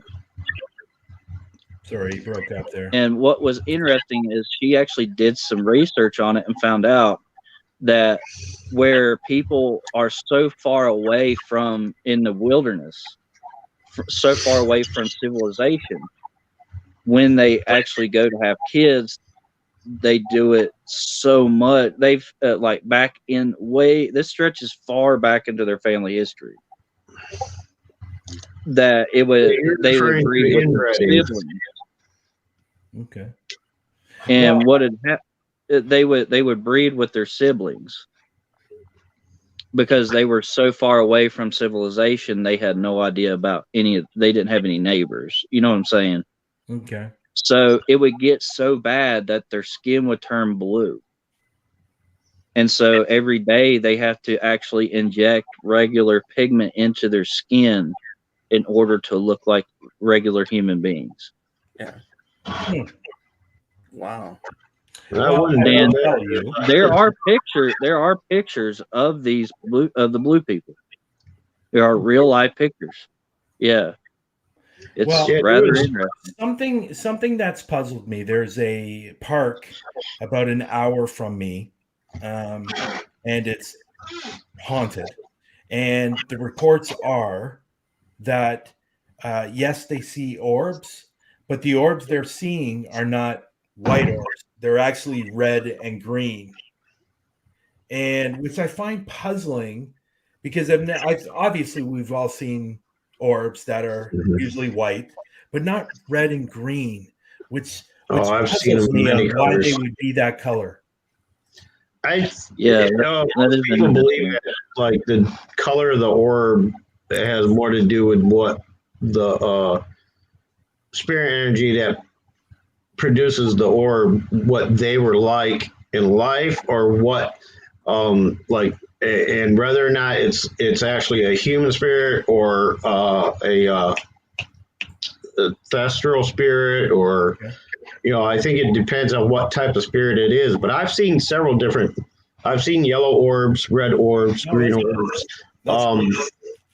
But I never really studied them much. But from what I've heard people talk of orbs, there's actually a site that I saw on Google that explains the different color orbs. Sorry, I can't remember where it was. It was years ago that I came across it. If you just Google orbs, you'll come across it, and they have it. I've never really done any research on it. This place this park I've been wanting to go to. Unfortunately, the location is closed because of COVID, so it's all fenced off and stuff like that. I find it intriguing, colors, and I was assuming, were they flashing at all, or just regular colors? Say again, sorry. I didn't mean to interrupt you. What I was going to ask was, were they flashing, or were they just like regular colors? I didn't see them. I just read about solid colors. Yeah. I've never seen them personally, so I'm not sure. So, but I'd love to see it, to be honest. Yeah, I would too. First, I'll send you a Twitter. If you want to put your Teespring out or something, whatever you got on the chat. No, I don't actually. Oh, you don't? Okay, I don't. The second question is is it true what they say you can see faces in the orbs? I have seen faces in orbs. Okay, I know. I have to. I've actually I experienced myself. Unfortunately, that evidence got corrupted. In my own apartment, I've had an orb fly by me, and there was an actual audible sound as it flew by. I sent the footage to a friend, and he slowed it down, and you could actually hear a name being called out as it whizzed right by me. It went right through my room into my closet. So you can also pick up, vocals from orbs as well, apparently, because I witnessed it myself. Yeah, so. I have to. Well, I have to. It's like you talk about the orbs. They're essentially energy packed into a tiny. It's like it's them at their. It's like at their tiniest little manifestation that they can get. Whether I think of it like this, if they're wanting to say send a message, they'll send a message. It'll be in the orb. If they're wanting you to see them, like see what they look on, then it'll be a face. Some sort. Yeah, you're breaking up again, bro. Oh, sorry. I think it's like, to me, that takes just a little bit more energy for them to actually fully manifest into something. Right. Well, it takes a massive amount of energy to manifest into a full-on apparition. Yeah. And traveling takes a lot of energy. So the purpose of them, of the orb form, is for easier, faster travel using less energy. Because they do exert a lot of energy travel. I mean, they can travel from the other side to the physical realm as well by projecting, but that also uses a lot of energy, and that's why they don't kind of hang around very long. They're kind of tethered, and they can only be away from that massive energy on the other side for very long, and then they would have to, end up going back to generate their energy. Now, Explosive Werewolf says, I think that the werewolf could be real or as well as I believe the Wendigo is real. Is that right? Anyone? I know nothing of I know. I know stories everybody else has heard. It's like what they say about the chupacabra. Well, it's like me and my wife, we believe in, I don't know if you've heard about this Huntaphobia, but the Mothman. Yeah. Right. Yeah, we actually, but we believe in that because it's kind of like it's like one of those it's like one of those things like if if you go like it's in a comic book, you know what I'm saying, get hit with something like nuclear energy and all of a sudden it becomes that. Honestly, if you really think about it, we don't know enough about nuclear energy, and it possibly could happen. I mean, we just don't know. I mean, well, I saw a picture but recently. honestly, I think Sorry for cutting you off. I saw a picture recently No, of go one ahead. of the largest bats in the world, and this thing was about 5 feet long. Is it possible that Flying that fox. could be mistaken for this Mothman? Honestly, it could be, yeah. It's possible. Well, I mean, we don't know. I mean, we don't, because there's only been like, if you think about it, there's only been like, I don't know what, 2 or 3 or a handful of sightings of this creature throughout history. I think the closest sighting that I've ever heard of that's actually been documented was there is evidence of the Mothman flying in Manhattan on the day of 9/11. There is actual photo evidence. That's creepy. Yeah, it's really interesting. Yeah, I saw that. I still don't know though, because I've seen. Oh, that was stupid. I've actually seen some photos. I think it was. The photos look doctored to me. Like it looked like they literally took an image and transposed it on. Apparently, it was over by the Empire State Building or something. Yeah. And I mean, I can't put too much faith in that one because it didn't look legit to go along with that. There have actually, I read a story about on a pretty credible website. I forget what it was called. It was a while back, but they had said that this come from an actual Chicago police. He actually got a call radio. Him and his partner had actually got a call. Went to this call because they said that these people, they thought it was somebody on top of a roof getting ready to jump off, like trying to commit suicide. So they went to it, and the guy when he shone his flashlight up, he noticed that it was actually something that it had a human torso, had wings that spanned up to 10 foot long or 10 foot wide. And actually, as soon as he shined its lights, you could see, like, of course, like cats and dogs, when you see them in the light, they have that glow in their eyes. And as soon as he did that, it actually took off and flew away. But you know what? Again, I'm one of those people that that when it comes to that kind of stuff, not necessarily the paranormal stuff, when it comes to like cryptids and Bigfoot and all those things, I'm the type of person that would. Did you just see that again? Yeah. So this came right here. No, the other side. Sorry, just came right here. You got a visitor. Yeah. Somebody. He's hanging out, I guess. Yeah, he pinched me earlier. And now, has it ever touched you, like on the shoulder or anything? That was the first time. It pinched me. Oh, really? No. Wow. So, it just came. That's cool. Just came right down here. Yeah. Okay, I got to look at. Oh, sorry. Go ahead. Yeah. Could spirits bug you in your dreams? Could they influence you in the wrong way, or show you any visions? I like that question. I think so. I really do think so.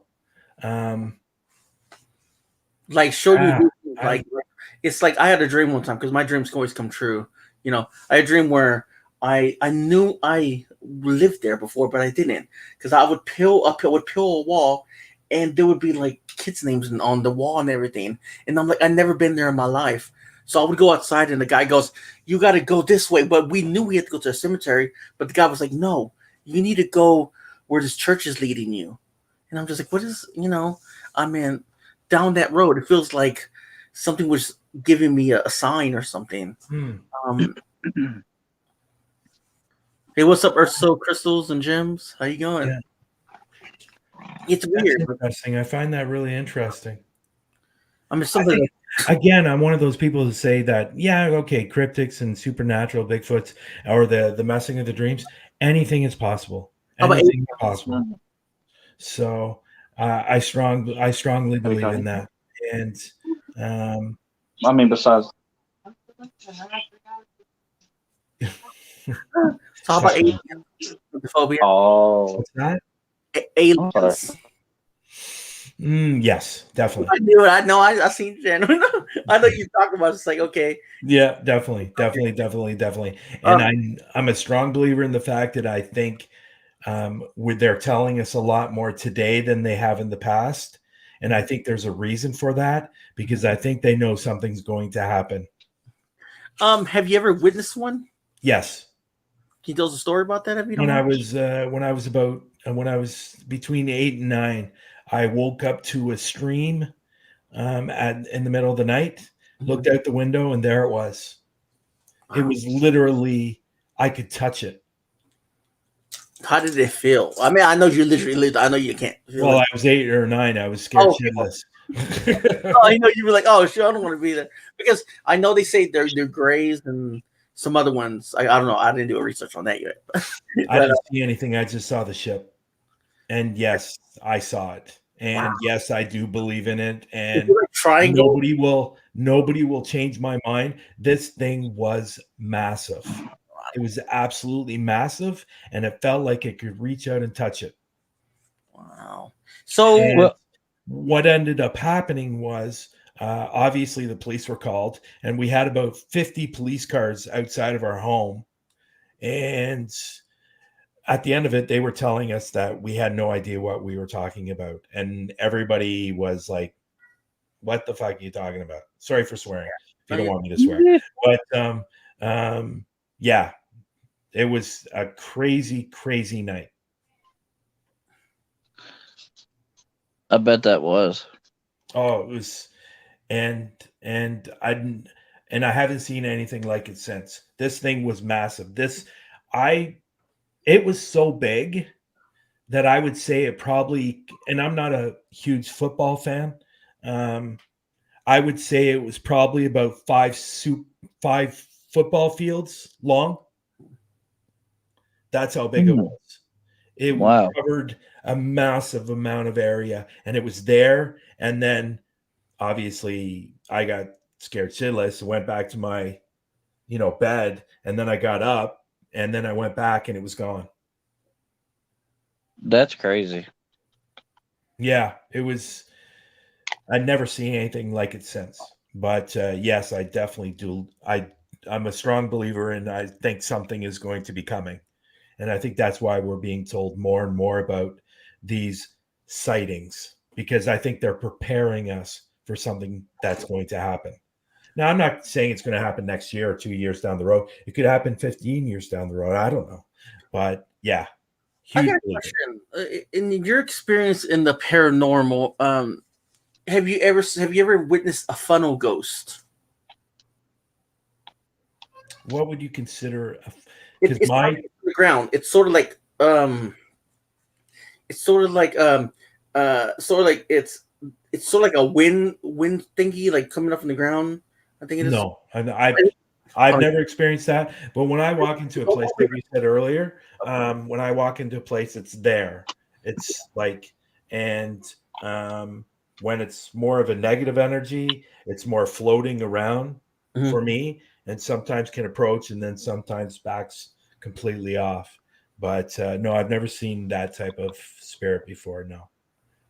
Okay. I just wanted to verify it real quick for you. say something that's not right. Because I mean, I know it says something like that. I mean, so if anyone could correct me on that. Eli, you was talking about how can you see things in your dreams or whatever. And what was so interesting, this happened to me like a day ago.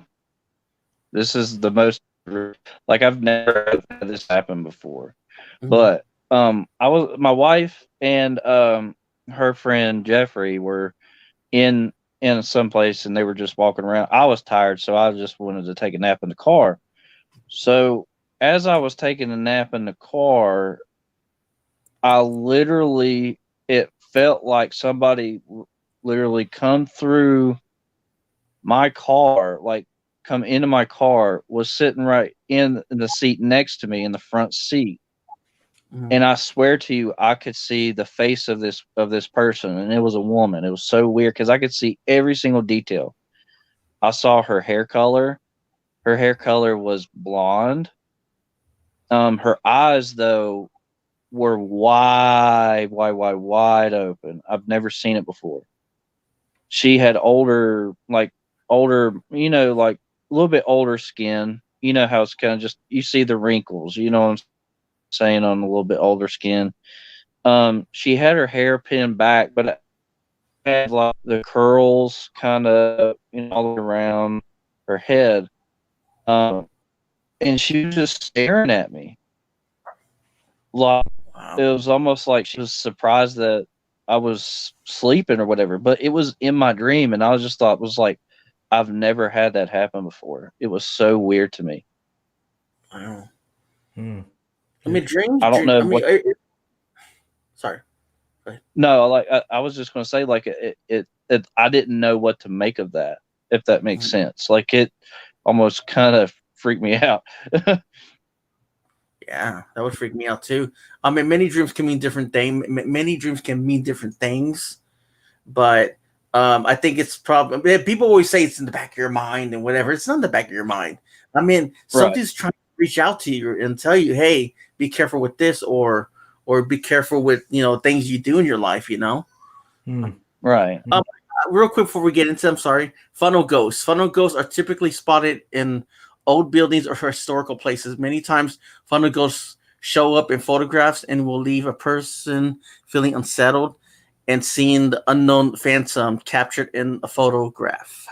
There's not that much to say on that, but okay. No. But you know what? I was thinking more along lines like a vortex. Going to take off, Eli. I got some things I have to do. That's okay. Thanks for coming. I think it's 2 hours. I think you had me for 2 hours. Yes, I did. Wow. Yeah. But Corey, it was very nice to meet you. I hope we get to talk again. Nice to meet you too, sir. And Eli, I appreciate you having me on. I want to say hi to everybody in the room. And Boomer, it was very nice to meet you also. Hey, good meeting you too, Brian. What's that? Hi, man. I am you too. Your channel. Thank you guys very much. Okay. Thank you. Yeah, have a good night. You too. I had to go down and get something to eat real quick. No, you're good, man. I knew it wasn't pizza, so. Not today. If anyone wants to, you the pizza god over here, Eli. And I mean, like when it comes down to like mist and fog and wisp ghost, that's kind of weird. I never heard of a wisp ghost. It's like I never heard of it either. Yeah, it's like a funnel ghost where these phantoms let to leave the spot or area they are haunting, feeling cold, and they appear. They can haunt old houses, been seen outside in the evening or night, or just about everything there. I guess I don't know. They didn't say much about it. Yeah.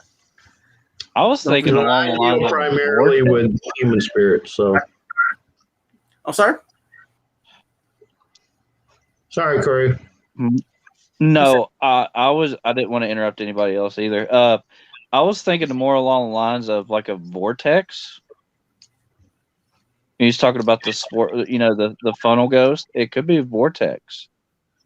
Vortexes are known to give off insane amounts of energy, so that could be possible. Yeah. What's up? What's up? How's it going, dude? Oh hey, It's going. oh hey, it's that guy, Hensley. And then I just see you. Yeah, I was just sitting there thinking, like, didn't I just like see you down like just like a day ago or something? Like, Nah, it come wasn't on, me. dude. Oh, guys, you want to talk about the investigation you guys had the other night? Bruh. Bruh. Well, Eli, you know the dream. You know the dream you had about boots. Yeah. It happened. It kind of come true this weekend.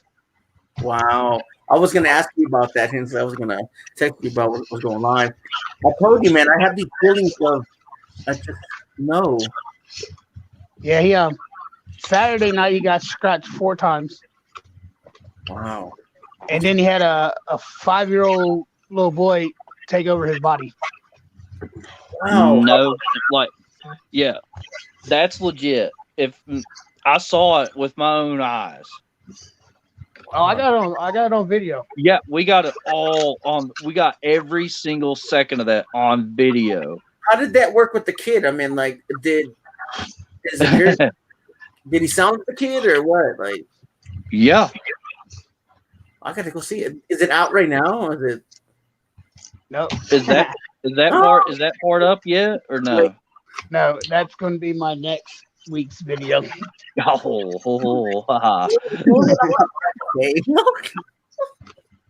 I'm working my videos in patterns from the beginning to the middle to the end.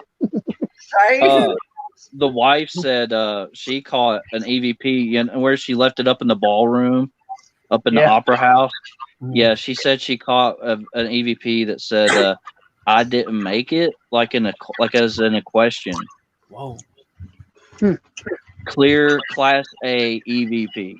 Now, did you do any research on this place? Like, I know there's plenty of research in the building, of course, but I researched the Fairfield Infirmary, and then the Opera House. It was a last minute thing, you know what I mean? But I did do some research on the Opera House. Wow, was there any depth? Like, when you find who maybe that lady was that said that on the EVP? Or yeah. Well, there the Opera House. There was a lady named Victoria that was there. There was a little girl named Elizabeth. Yeah. And there's a guy named what was his name? Everett. Yeah, Everett. I actually picked up on him. Yeah, and then there was another guy named Robert, and then there's another guy named Charles. Holy shit! That name just popped in my head as you said it. What, Charles? Yeah. We actually it was interesting because he was pretty good at that too. So yeah, because like it was so weird how everything transpired. Mm-hmm. Like it just seemed like it was all connected somehow, some way, same shape, form. Yeah. I don't know, bro. It was so supernatural. I wish I had interrupted him and blurted out that name. No, you're fine. Like, boom, Charles came to me. Yeah, Charles is the guy that was in the basement. Yeah, of the Opera House. Yeah, and he from what we got, he wasn't as bad of a spirit as we thought he was in the beginning. Like, I actually felt comfortable. Yeah, I actually felt comfortable sitting in the basement, though. Yeah, I did too. And then everything I read saying that the Charles in the basement was bad. They didn't know he was a evil spirit. But I felt comfortable down there. No, let me ask you this, Hensley. It's like when you watched. You said you watched like what, 4 hours on that place? 4 hours of videos on that place, yeah. Okay, so at any time did they even mention about the spirit that's up in that area, up in the ballroom? Nope, not once. What do you think that maybe the reason why they had that stuff happen to them is because they provoked that thing up there? I mean, it's possible. I mean, Yeah. I didn't. Balconies in this place with red drapery. Well, there's a stage that has red drapery. Yeah. There's no balcony areas in the. Yeah, There- there there's is. what color was the draperies on when you go up the steps to the upper balcony? Were they red? Like maroon. The stairs. Kinda. The stairs were. The You know, the stairs. drapes. There was The drapes, you know drape. what I mean? For the Oh, doors. the drape. Yeah. I think they Has was there maroon. anything ever been Yeah. said about a female being up in the balconies? Yeah. Light colored evening gown. You know, it's so weird. That's weird that you say that. I think. Okay, I mean, so- there is a couple women. That's At the that image place. that just popped in my head. Well, see, that's the thing is, when I was there, I'm not joking. You can ask Hensley. I was sitting there with my wife. What we was doing was trying to listen for Victoria, because she To is sing to known us. to sing, and we were listening there singing. And I'm not kidding you. I kept getting the name, and this is so funny because we didn't ask this question. I asked her. I was like, I kept getting the name popping in my head, Elizabeth. Like somebody was like trying to shove it inside my ear. Well, you know, And that's Elizabeth when- is a little girl, Corey. Yeah, right. And I didn't know it at the time. Like I didn't know at all, and that was so strange to me.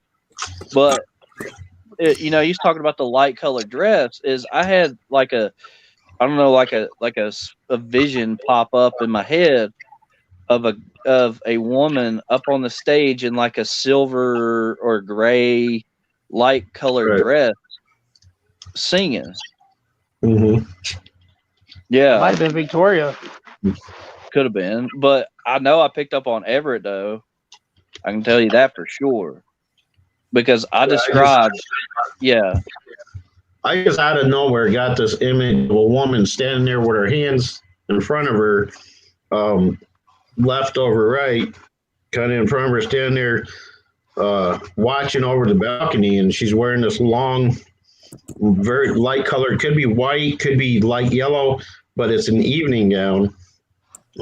Just standing there, and the image popped in my head, and I was just curious if maybe you guys experienced that while you're there at all.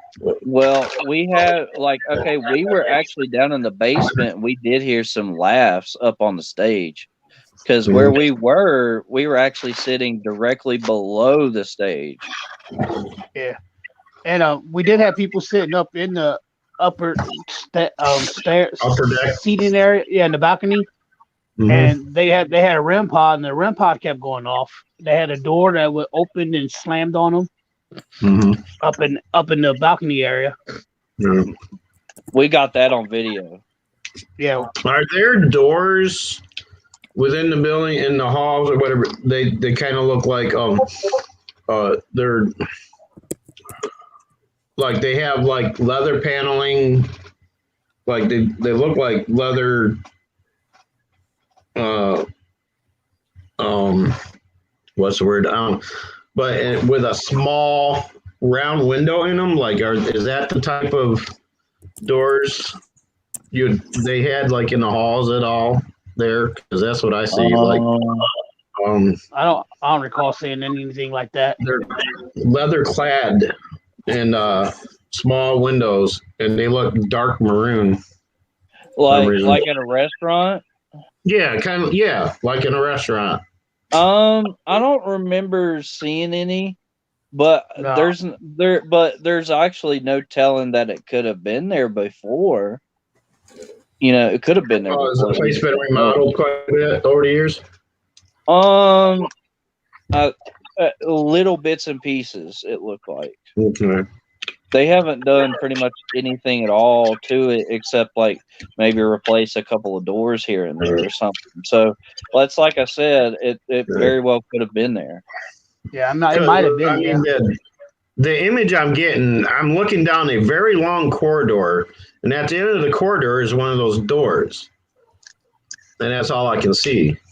Like it's just like I'm standing in this long hall, looking straight at this door. Like it looks like it's way in the distance, but yeah, I can see it. It's kind of weird. Like, there's something.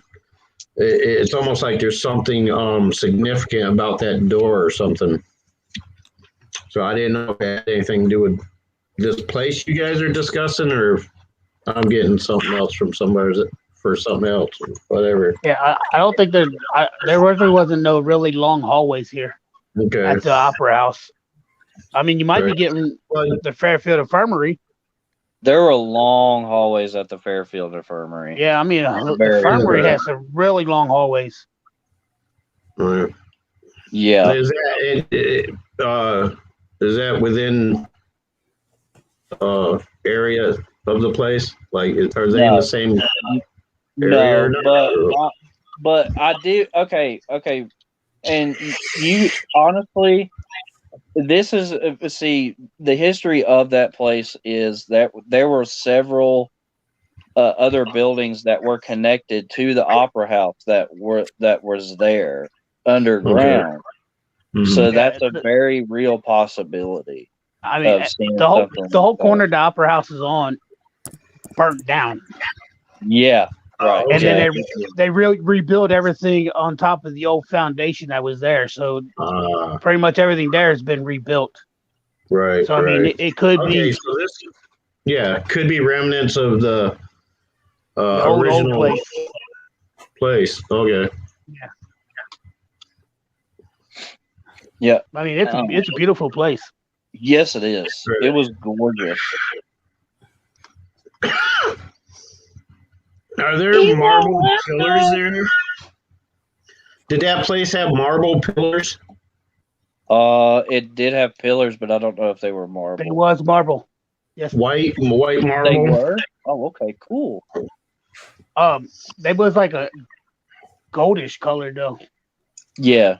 I did see that. So they may have been gold plated at some point. Yeah. Yeah. Or painted or whatever. Wow. Yeah, because we brought our waitress. We all went to dinner, and we invited our waitress to investigate with us that night. Oh, of course. I got a question. And Sorry, guys. Go ahead. Go ahead. No, I was gonna say. I remember we were backstage, and you said there was seen like a shadow or whatever, and sitting in the chairs in the opera room. Did you ever find out what that was? Oh, the chair. No. What it was is I thought it was something because you remember Hensley, like if you would stand right in the middle of the auditorium, right? Mm-hmm. And you look over to the right, and it's that one doorway that didn't have a door, right? Yeah, the one backstage. Right, you could. Well, no, not backstage. I'm talking about on the right hand side. Yeah, I know what you're talking about. Yeah, it looked like somebody was standing in there. To me, it did. Is that an arched doorway?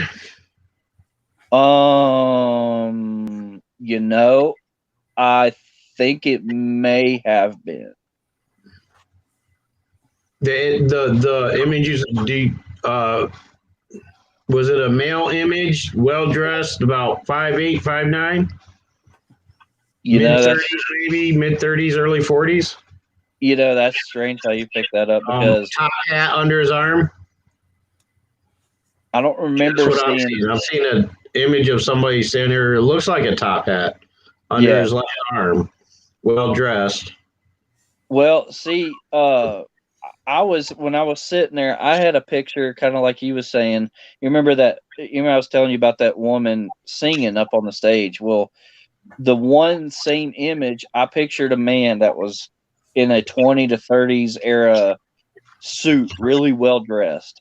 Mm-hmm. Light color, like a cream color suit, white shirt, black tie, with a hat that had a brim, kind of like a fedora, almost different.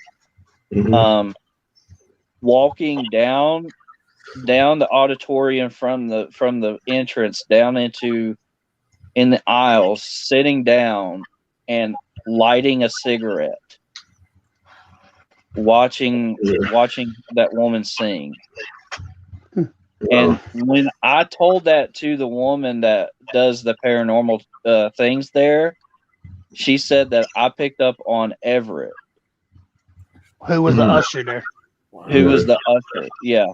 Okay. Yeah. And funny you said that, Corey, because when Boots and Jeff was sitting in the front row, yeah, something came down and whispered in Boots' ear and told him he needed to get up because he was in the wrong seat.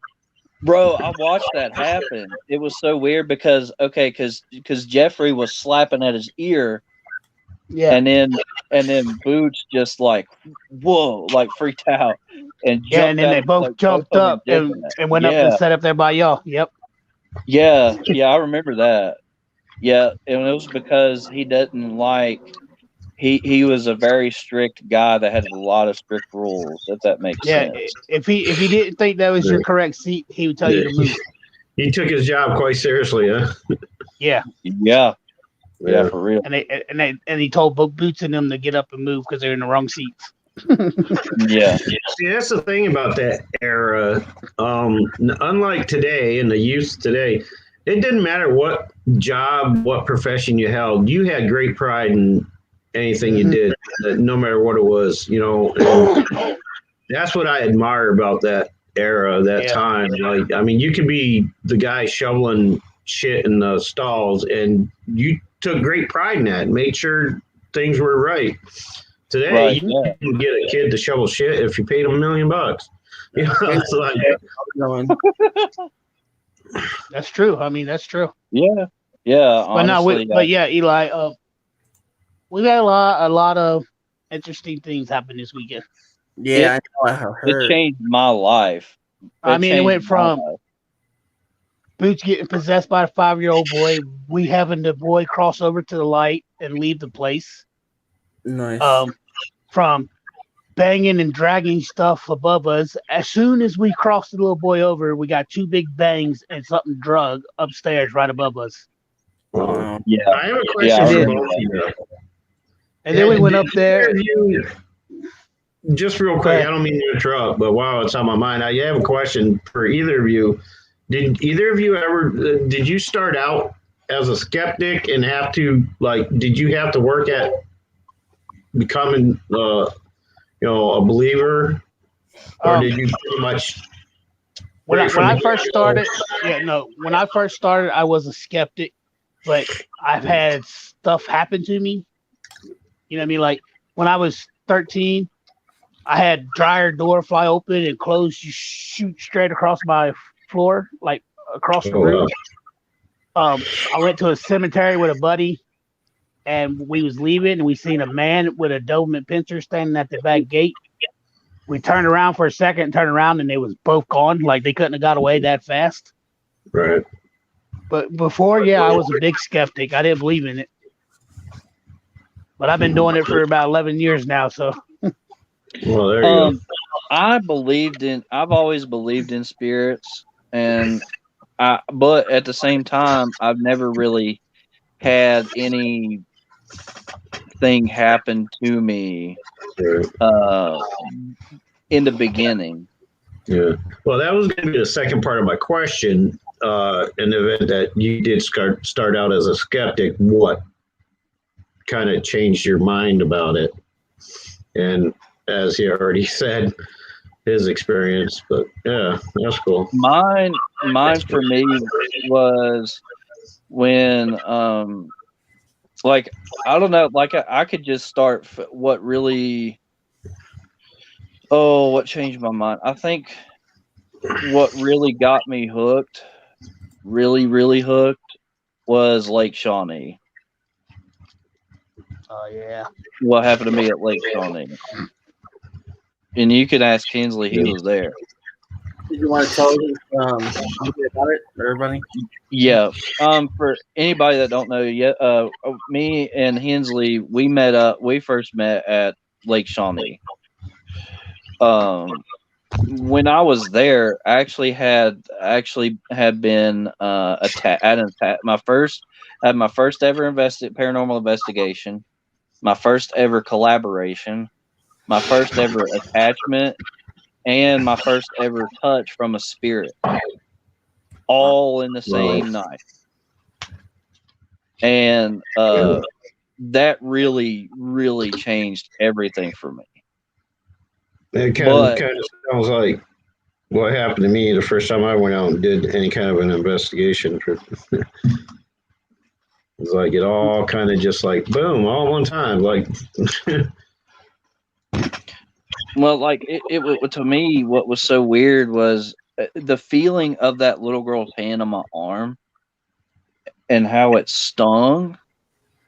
Was the most craziest thing ever, because when we was there was couches that we was sitting on, but there was nobody sitting next to me, and I felt literally the cushion of the couch literally sink down, and then all of a sudden I felt that ice cold stinging sensation right on my arm.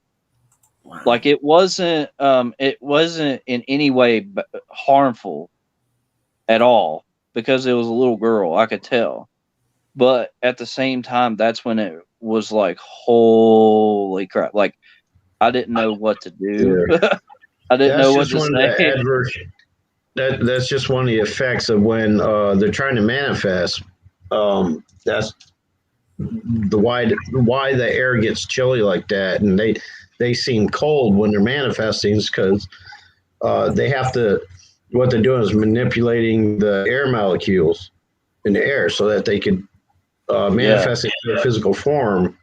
And everybody knows when you put molecules closer together, it gets cold, like freezing ice. So they don't mean to harm you. It just turns out that way because they don't understand, Right. Yeah. No, I agree with that. The same place he was at, Lake Shawnee. I got pushed 3 times over there by that tombstone. I had my pants leg tugged 3 times by the little kids. Yeah. And they made you leave that that change. Oh, my glow stick. The glow stick, and it's still there. It's still there. Now I got a question for all you guys. Okay. Now of a tag with you. No, I got a question. Okay. You know how ice it leaves you a mark if you put it on there for long enough. Could that be possible with any spirit that touches you and you feel cold? Yeah. Ice, you put it on you and it still.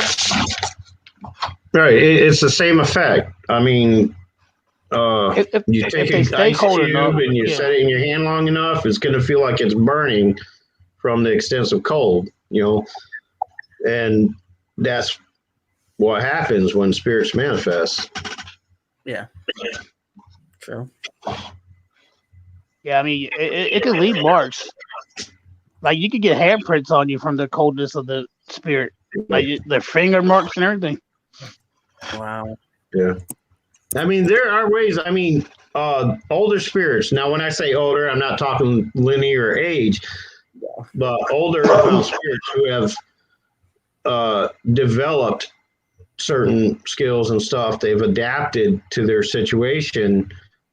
They have ways of doing things without having that harmful effect because they've developed ways. It's usually the younger spirits, not linear, but the more recent spirits, are the ones that haven't really developed that. They haven't quite figured out how to interact without, because it's all they rely on their emotion to cause a reaction, and they don't know how to control it sometimes. Hey, Hensley. Yeah. Did you ever remember?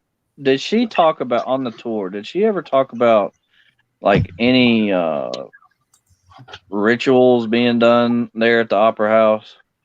No, she never said anything about that. Okay, that's weird. Because my wife, saying they didn't have them. Yeah, of course not. But because my wife just heard chanting on one of the EVPs. Oh, yeah, it's possible. I mean, that could be why that thing up in that tower by the ballroom is bad. That's a bad entity up there. Well, when I went in there, like I felt the vibe, bro. Like I did not want to be in there at all. Did I tell you about when we went back up to get Don's recorder? I went to lock the door, and something grabbed the door out of my hand. Really? Like, it freaked me out. I was freaking out, and I had told Curtis, like, dude, I gotta lock this fucking door, and I can't. I got all this shit in my hand. He's like, well, give me something. By the time he did that, I got it locked. And then as I walked down the steps, it felt like something grabbed my shirt, and it felt like it was trying to pull me back up the steps. Wow. Ooh, it was trying to take you. I looked at Curtis and him. I was like, fuck this. I'm done. Have you guys, out of all y'all experience with paranormal, have y'all ever just ran out? I have never ran out of no investigation. Where do you think I am, Zach? After that grabbed me and tried to pull me back up the stairs, I was done. No, I haven't like actually physically ran out of any place. But it was like I said, every investigation I've been on has been a eye-opening and life-changing experience. Yeah. I'll tell you what, boy, we broke some records this weekend. Bro, Shit we went through, we broke some records this weekend. We went through maybe they a should get ton of stuff this weekend. Well, y'all, I gotta go because I got a premiere in like 3 minutes. So, okay, cool. Good luck, man. Yeah, I gotta bounce off here. I got to go over somewhere else real quick. No, you're good, Boomer. Thanks for coming up, man. I appreciate it. Hey, thanks for having me, bro. And it was good meeting you, Corey and Hensley. Nice to meet you too, buddy. Much love. You Keep too. it real. Hey, when you go live next, Boomer? I'm not sure. I was going to do something later tonight on D Live. I was going to continue what I was doing last night. Okay, hit me up, man. I'll be open. Depends. Check it out. All right. Much love, y'all. Peace out. Peace, dude. And there's two. Hey, Broken Souls. What's up, dude? What's up? What's going on? Hey, guys, if you guys want to, I'm still going to be live. If you guys want to head over to Hensley's and then come back if you guys want and check out his premiere. So, oh, he has a premiere? Yeah, I wonder if I can share it on here if he allows me to. You think he don't mind? You think so?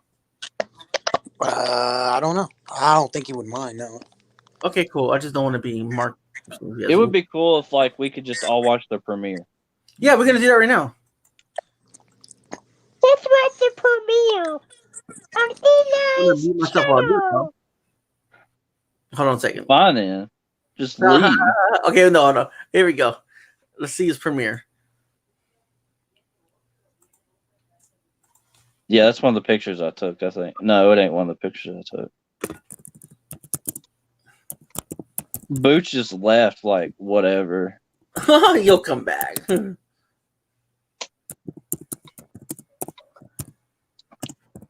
I like your screen.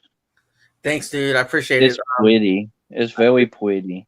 I did a lot of. Hey, look, there's me in the background. Oh, no. Yeah. I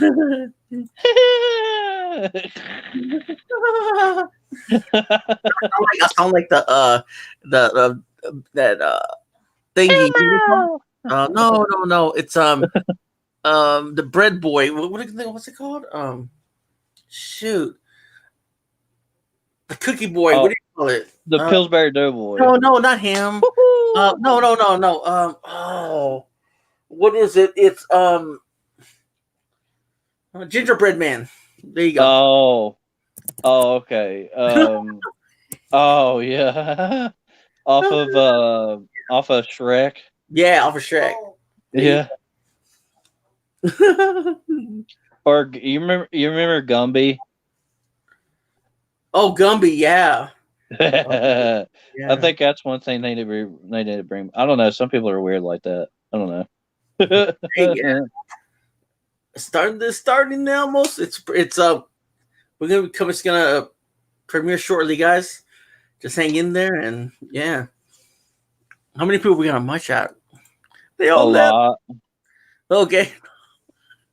So we got the Kim M. We got the White the Wolf. We got the Broken Souls. We got the Sammy Spiritual Journey. We got the Beth Planty. I think I said that right. I'm sorry. I just think this. I mean, he's a we cool got guy. Christy Blackwell. Yeah, guys, if you guys want to go over there and come back, that's cool. It's starting shortly. I just want my hours though, because I know I've been ending my streams late. Okay, here we go. Yeah, her we go. Your horror call mine. Her we go. Here we go. No, like this is stuff that you will this is a very eventful. We had one of the craziest weekends I've ever been on.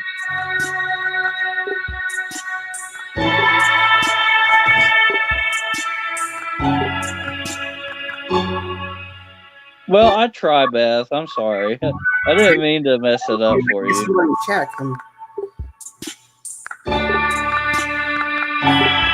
Let's see what the phone things on my phone. Thanks for still being here, guys. Appreciate it. Yeah, thanks.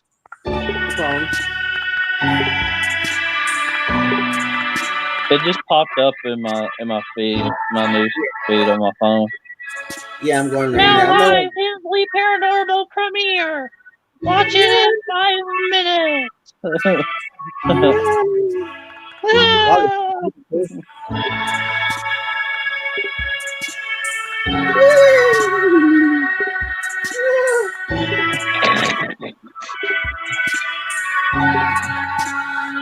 Yeah, so here we go. It's about to start, guys.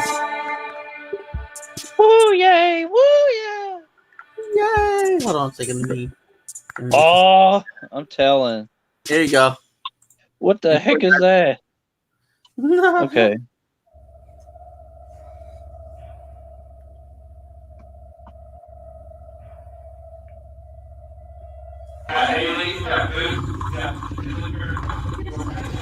Hi, welcome to Hensley Paranormal. We are located at Fairfield County Infirmary. We are with Hensley Paranormal, First Family. It's just us, Families Go Sleep Explorations. and we are with the other side investigators and the other from Crossroad Research. We are on my breath. That place had so many steps, bro. Yeah, I know, right? Oh, wow. Like a lot of stairs. I'm not kidding you. No, like every single floor was the same exact layout. So it was easy to get very disoriented if you don't like that kind of stuff. Like for real. Oh, my bad. Even that. Oh, I'm telling. I didn't do it. The place where they're at is called the dungeon. Yeah. In this video, like right now where they're sitting at, it's the attic or AKA the dungeon. Nice.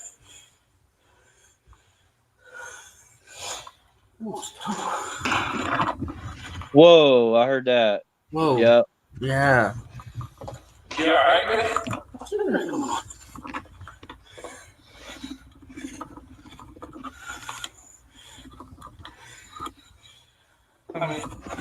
Give me the light. There it is. Yeah, spirit box. Hell, I guess.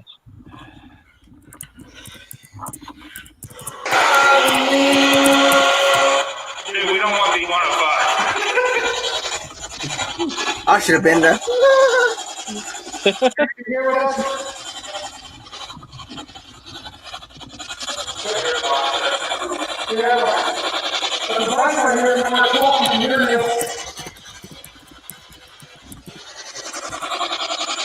Tell me your name.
Whoops.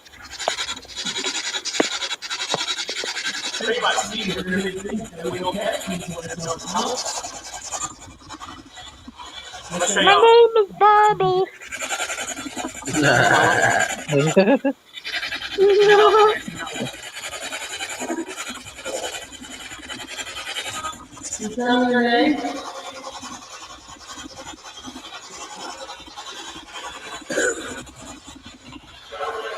Oh, stop your camera.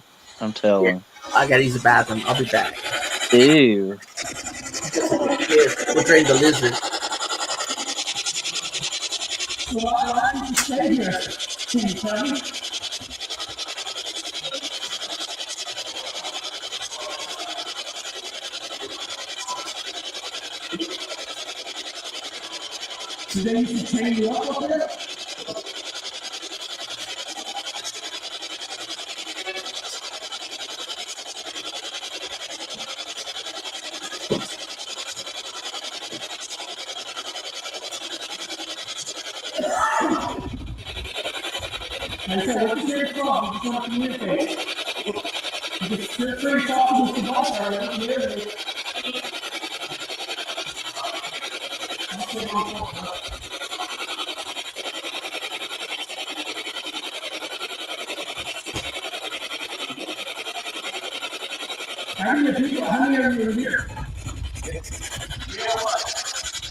Talking here. Somebody said talking. They said talk to me. Yeah. We're trying to talk to you. We talk to us.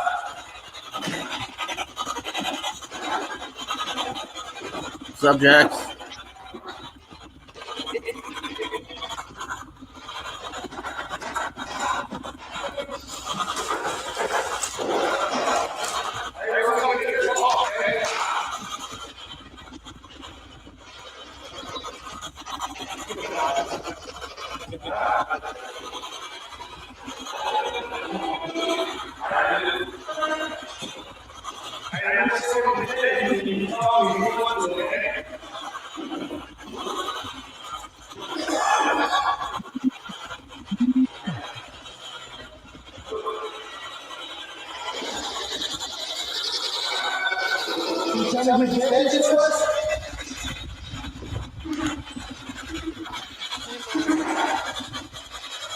I heard this way or something. I heard a female say this way. Peter? Did it say Peter?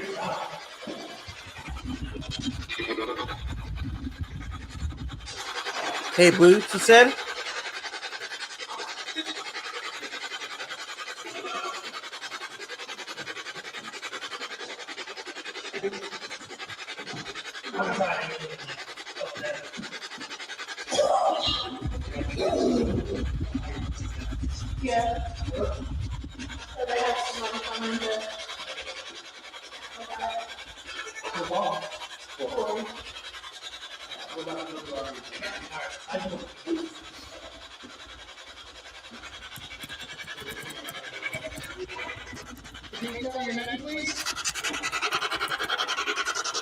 Who's up here?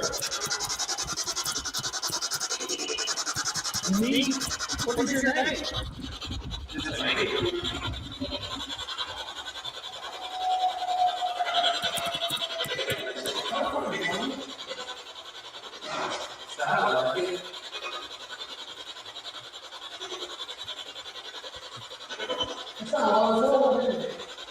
Yeah. I'm not here. I like to do a story. I think what I like to play, you know, I like to do is move it and line up.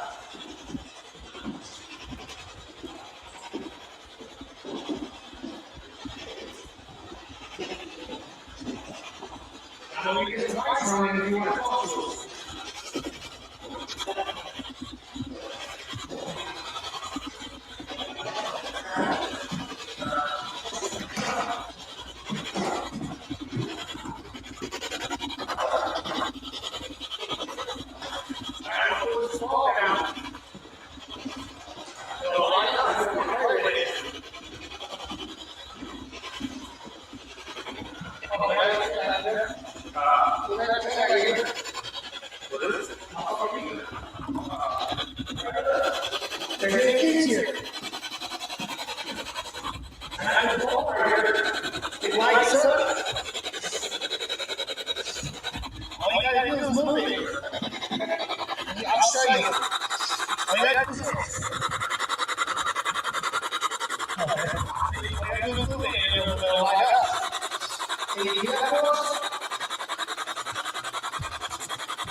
heard you talk when you first got up here. Are you still here?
Hey, sorry, I'm back.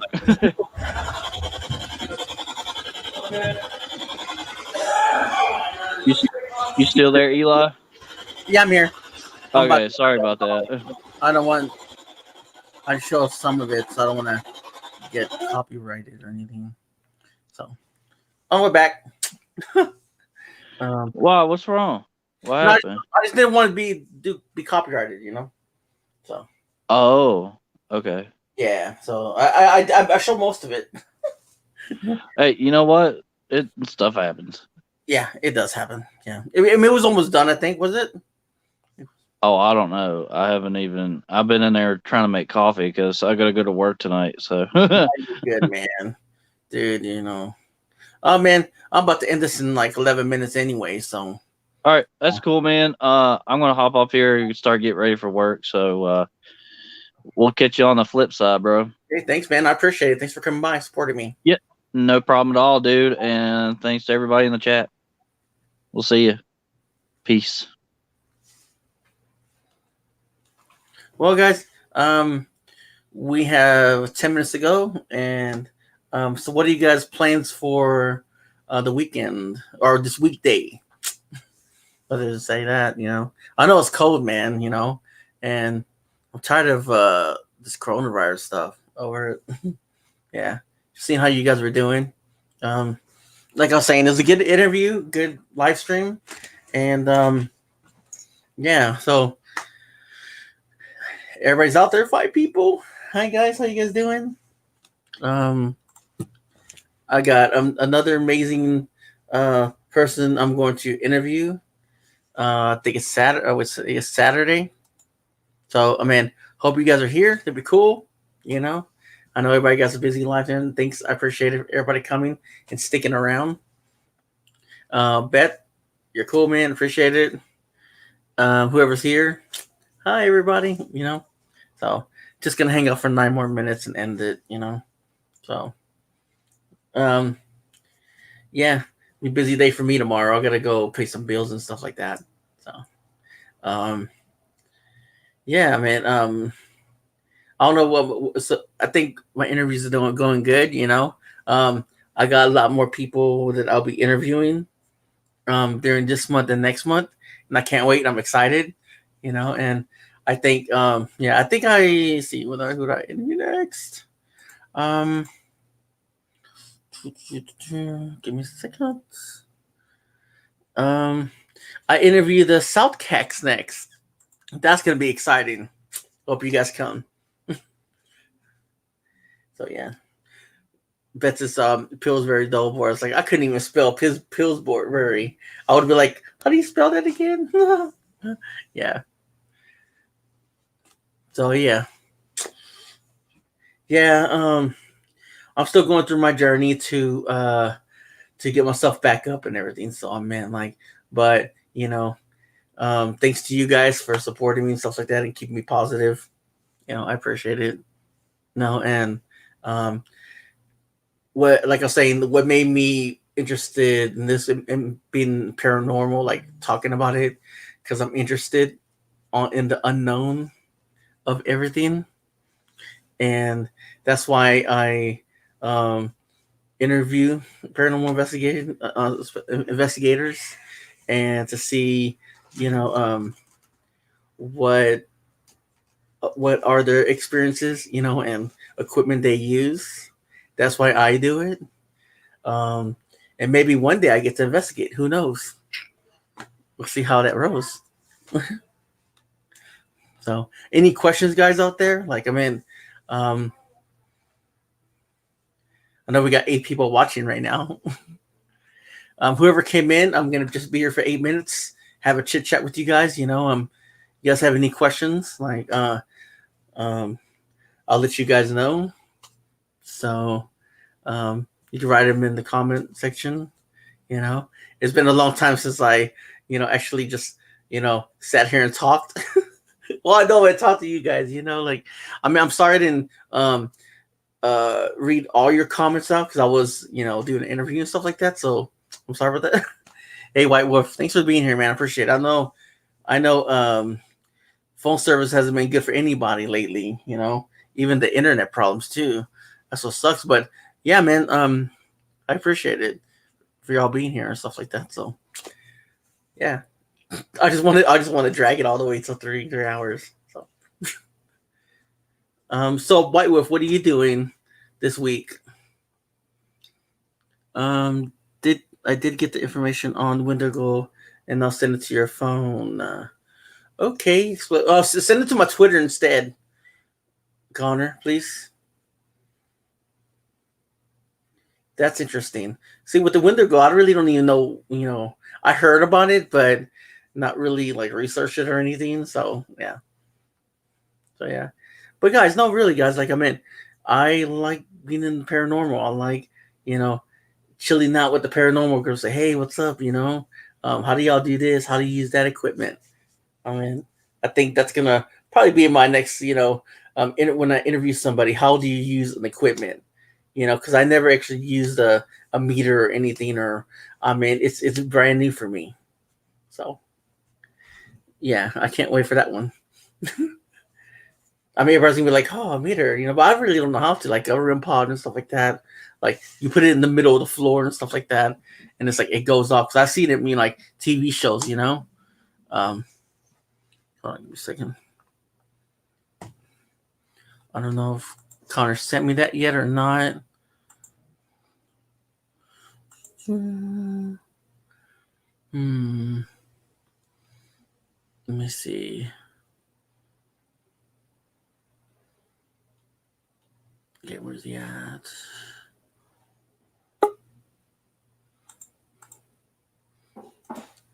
What's up, Lady Jax? Oh, Like, how do you spell that again? Good, bestie. It was a good interview. Thanks, dude. I appreciate it, man. Not really not sure. I loved it. Thanks. I tried, man. I tried my best, you know. Like, No, you good. It was really, really good. I listened to the whole thing. But you know what? Though? My internet's pissing me off. I know, dude. You need to fix it, dude. The next one, I want to know how you use one. Like, I want them to show me how to be like, hey, how do you use your EF meter and stuff like that? You know, that's very. I was going to ask you that. Maybe we should do that, like with the South Cacs. I don't know what they use. I think they use the necrophonic. Okay, wait. I think they use the EMF. I'm pretty sure. I don't know. They're like old school with it though. Oh hell yeah! I like that. Yeah, they're like, so yeah. You know, I can't wait. Boom, yeah. I'll be asking. South Cacs are going to be fun. Yeah, South Cacs are always fun. I can't wait. No, it was good today. Like, I mean, I was a little like in the beginning, you know, I was just like, but I got it, you know. I was like, I got through it, you know. And guys, I was sending you my vibes. I know, right? As you know, Huntaphobia, you know, is an actor too. He played in a couple of roles too. Mm-hmm. Yeah, in Canada. Mm-hmm. I know I didn't say that to him. So let's go check him out. His cool channel, and I'll put his link down. Okay, let me see. I love his videos. I watch them. I think they're great. Yeah, they're interesting. They really are. They are. I like how he tells like the backstory of how that person died and whatever. I like that part. Oh yeah. What is Ron is talking about some stuff. I know, right? He's just showing a wrap. You better go handle that boy. No, is that food or something? You know. So yeah, I got 2 minutes, guys. I'm gonna head out of here and close this up. And damn, 3 hours. Woo! Next time is 4 hours, dude. It's gonna be 4 hours, and I'm gonna need to talk to certain people. You know what I mean? I would have went longer. South Cacs are gonna go. Cacs are gonna go. We're gonna be endless talking to you. And I'll tell you this already. I don't like the non-promotional thing going on in the chat. So if anyone's going live, don't do it in my chat. You know what I mean? I mean, it kind of killed it already. So yeah, that's not happening anymore. So. I mean, if you guys are going live, go live. You know what I mean? Like, don't kill my chat. So, and I just went out there to support him. So, he's a good guy, but still, it won't happen again. So, but he's a cool guy. I got you. Well, guys, gonna end it here. Thank you for coming. Jax, do you have any last few words? I guess that's Rose. Well, guys, like I was saying, guys. Oh. Do you have any last words? Oh, guys, like I said, thank you for coming. Thank you for believing in our journey. God bless you, and have a good night.